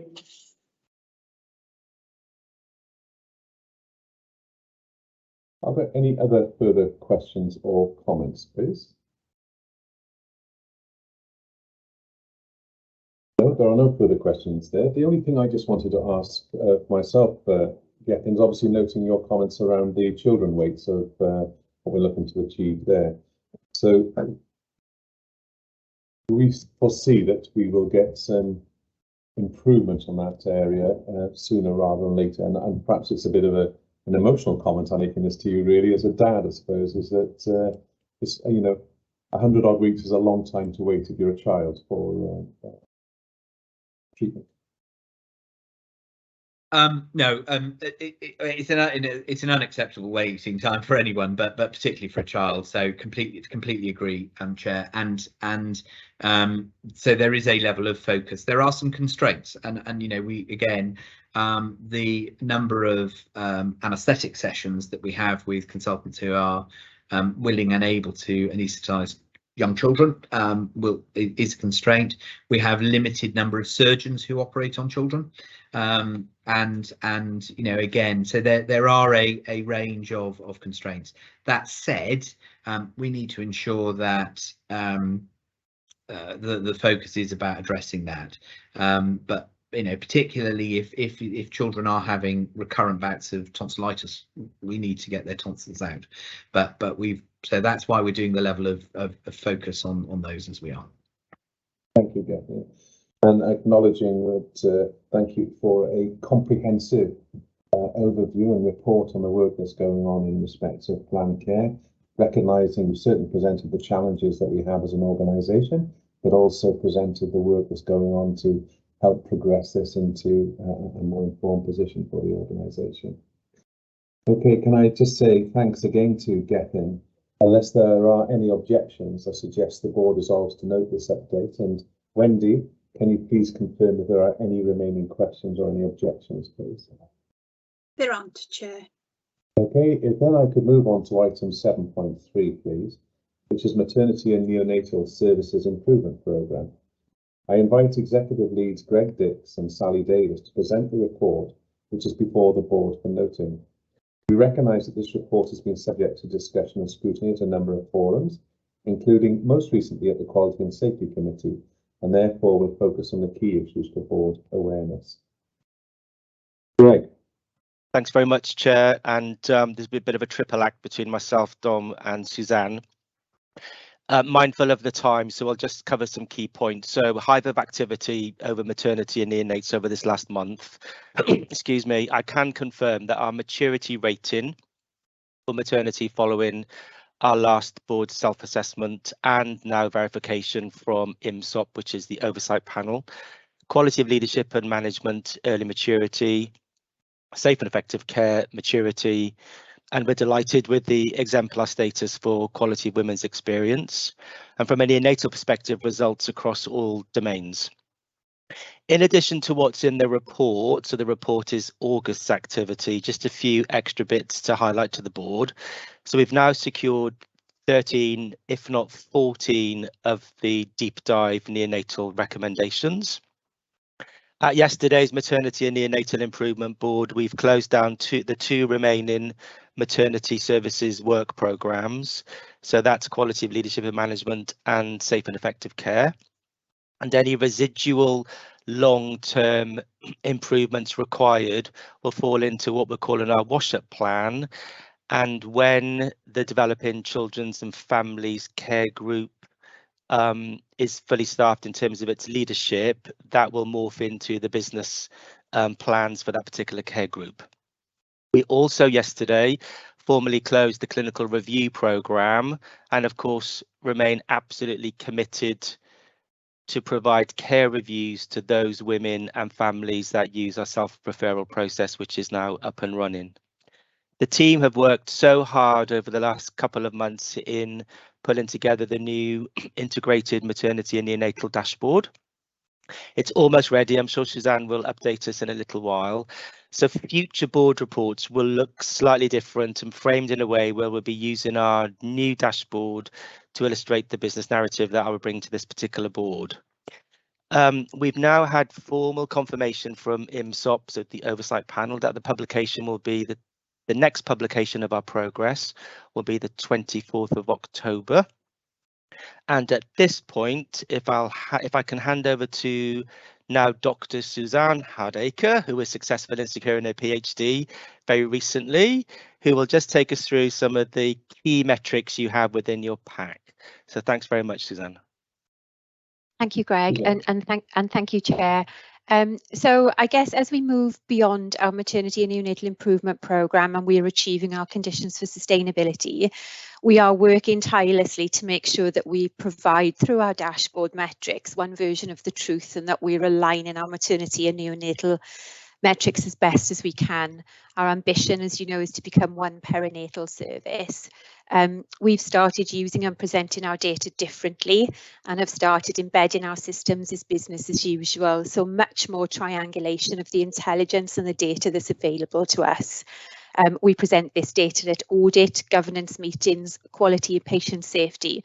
And of course, we expect our professional colleagues, our MDT colleagues, to scrutinise and challenge some of that data that's afforded to us. So some of the examples of how we are using that data to drive continuous improvements are through reviewing things like our national maternity statistics that are publicly available, our patient reported experience measures, the local data that we have from our maternity information systems, and what our staff are telling us. So some key examples in your metrics of how we're using this data are things like booking by 10 completed weeks as one example. We know there's a national target of 85% for women to be booked by 10 completed weeks of their pregnancy.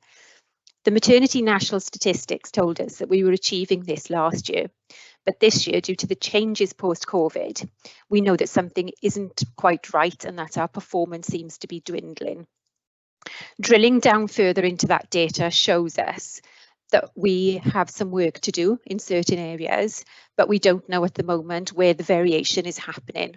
So we're looking at individual performance within teams to make sure that there's no system barriers, environmental barriers, and to try and remove some of the variation that's going on with our communities. Another key metrics that I'd like to draw your attention to is our induction of labour. So we know that our induction of labour rates nationally are increasing. There are no national targets by which to benchmark ourselves against, but care delivery is guideline and evidence driven.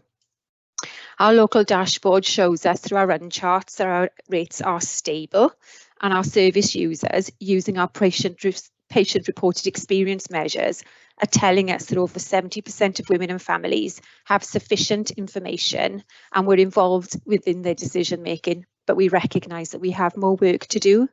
So this intelligence enables us to use the information and drive continuous improvement lots more intelligently than we have in the past. We recently launched our maternity and neonatal quality improvement framework. Our quality improvement clinics are underway, and that's supported with training for teams when they present their quality improvement projects to us. So very much a bottom-up approach to driving improvements.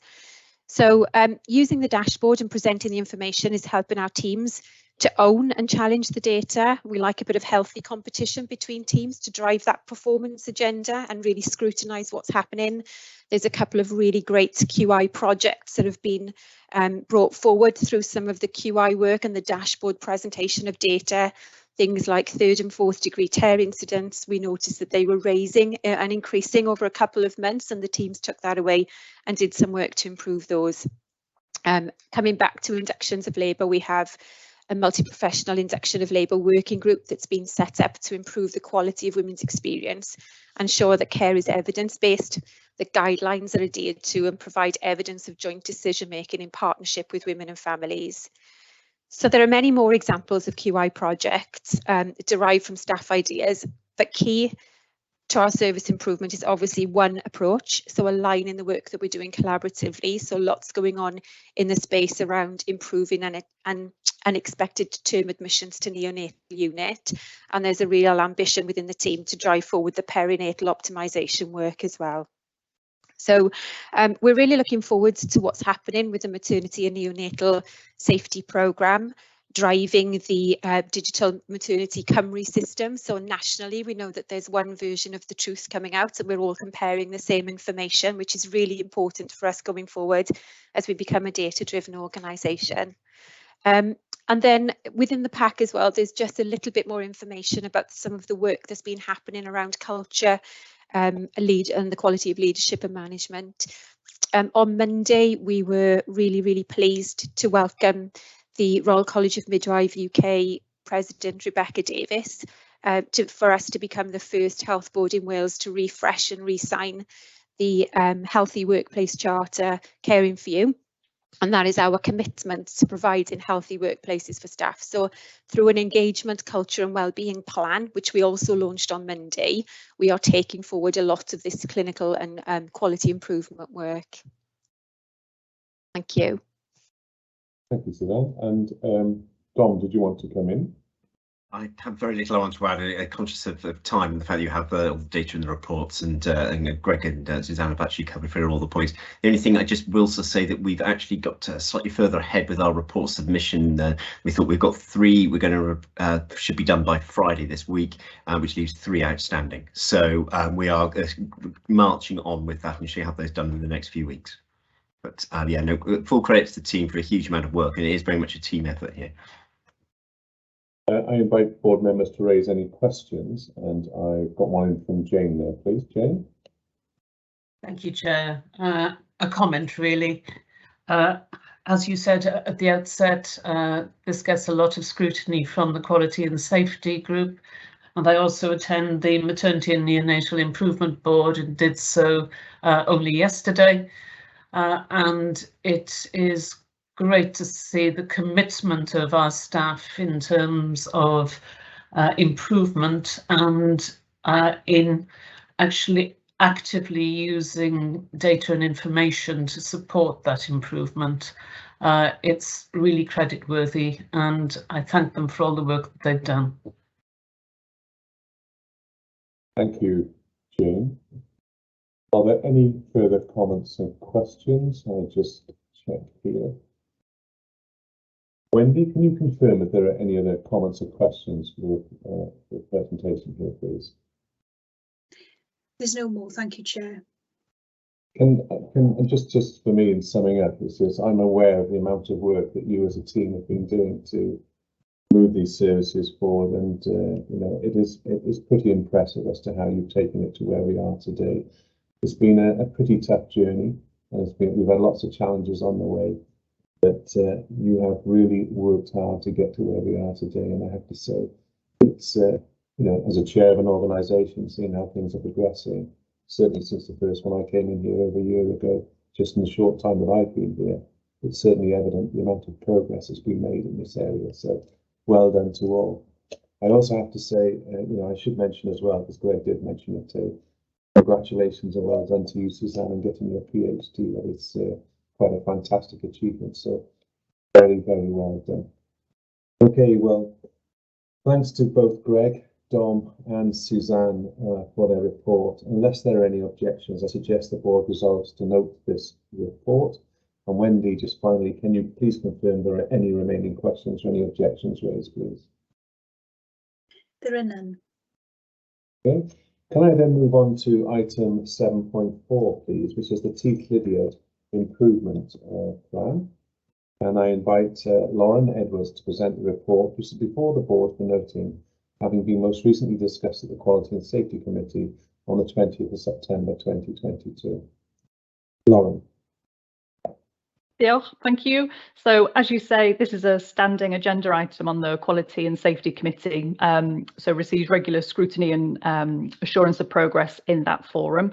So I keep my narrative brief. So we remain in escalation with WISC, but we are making progress. Myself and the Nurse Director for Mental Health attended the WISC Quality and Patient Safety Committee meeting recently to provide an overview and assurance of our improvement processes. We have monthly escalation meetings with WISC where we're continuing to provide assurance in terms of the changes that we're making. And we've also got an internal improvement board to ensure that the pace and scale of change is maintained. So key developments for us most recently are that we've had success in recruitment to some of the most senior clinical posts, and we think those are going to be key to driving culture change and the providing leadership to the clinical team. And we've also appointed our activity coordinators, and they will be supernumerary. So that's based on feedback from our young people in terms of the need for meaningful activity whilst they're on the wards. That's a real positive. So we remain on a journey. There's further improvements that we're committed to making, but we are making progress and content are WISC are content that we're heading in the right direction in terms of de-escalation. Thank you, Lauren.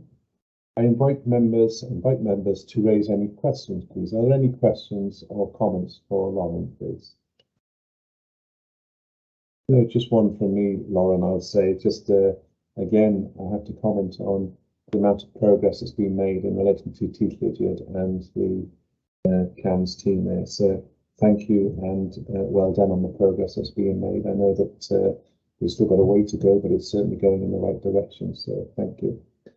So thanks to Lauren for the report. And in the absence of any objections, I would suggest that the board resolves to note this report. Wendy, can you please confirm if there are any remaining questions or any objections raised, please? Nothing further, thanks, Chair. Thank you. If I could then move on to item 7.5, please, which is the continuous improvement self-assessment process in response to targeted interventions. I invite Richard Morgan Evans to present the update, which describes a refined approach to targeted intervention and is before the board for noting. Richard. Thank you, Chair. Nice to have the headline slot on the agenda. The paper in people's packs, just bringing the board up to date, really. And I know we had a dedicated session not too long ago now, focusing on some of the conditions of sustainability. But in the pack, you'll see obviously where we ended up in terms of the maturity matrix and where we self-scored ourselves, which I think is important to note and to keep track of. And then we moved past that, and we're now into, as I said, the conditions for sustainability, which is still uses those umbrella terms, quality and governance, leadership and culture, and trust and confidence, but actually hones down and focuses down a lot more into what exactly we mean in terms of taking that forward and embedding some of these improvement activities, taking it to the next stage. So that's where we talk about things like the Unified Transformation Board, the operating model, how and Greg's spoken about the quality and governance arrangements and further strengthening those. That all sort of culminates in that conditions for sustainability. We updated Welsh Government colleagues on the 1st of September at the joint escalation meeting, and it was great to get some really positive feedback from Judith and team there. And again, we'll sort of take that sort of forward with us, and we've got another meeting with colleagues on Friday, actually tomorrow, to go through where we are with some escalation pieces. Greg's already noted where special measures improvement programme were in terms of their final self-assessment, so that's formally noted and documented within this paper as well. So well done to Greg, Suzanne and team there, a great effort. And again, looking forward now to the HIW Audit Wales joint review. And again, we've provided some information. We've had some kick-off meetings and scoping with them to make sure that when that return joint review comes around over the next few weeks and months, we show ourselves in the best possible light, and we're going to work with them to make sure it's a good review and we get some good feedback from it. So I think I'll leave it there, Chair, if I may, but happy to take any questions. Thanks. Okay, thank you, Richard. I invite board members to raise any questions or comments for Richard, please. James.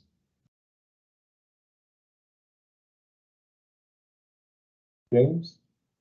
Thanks, Chair. Sorry, my camera is still playing up, but yeah, good report, Richard. Observation: is there anything keeping you awake at night in relation to the pending sort of review on sustainability issues?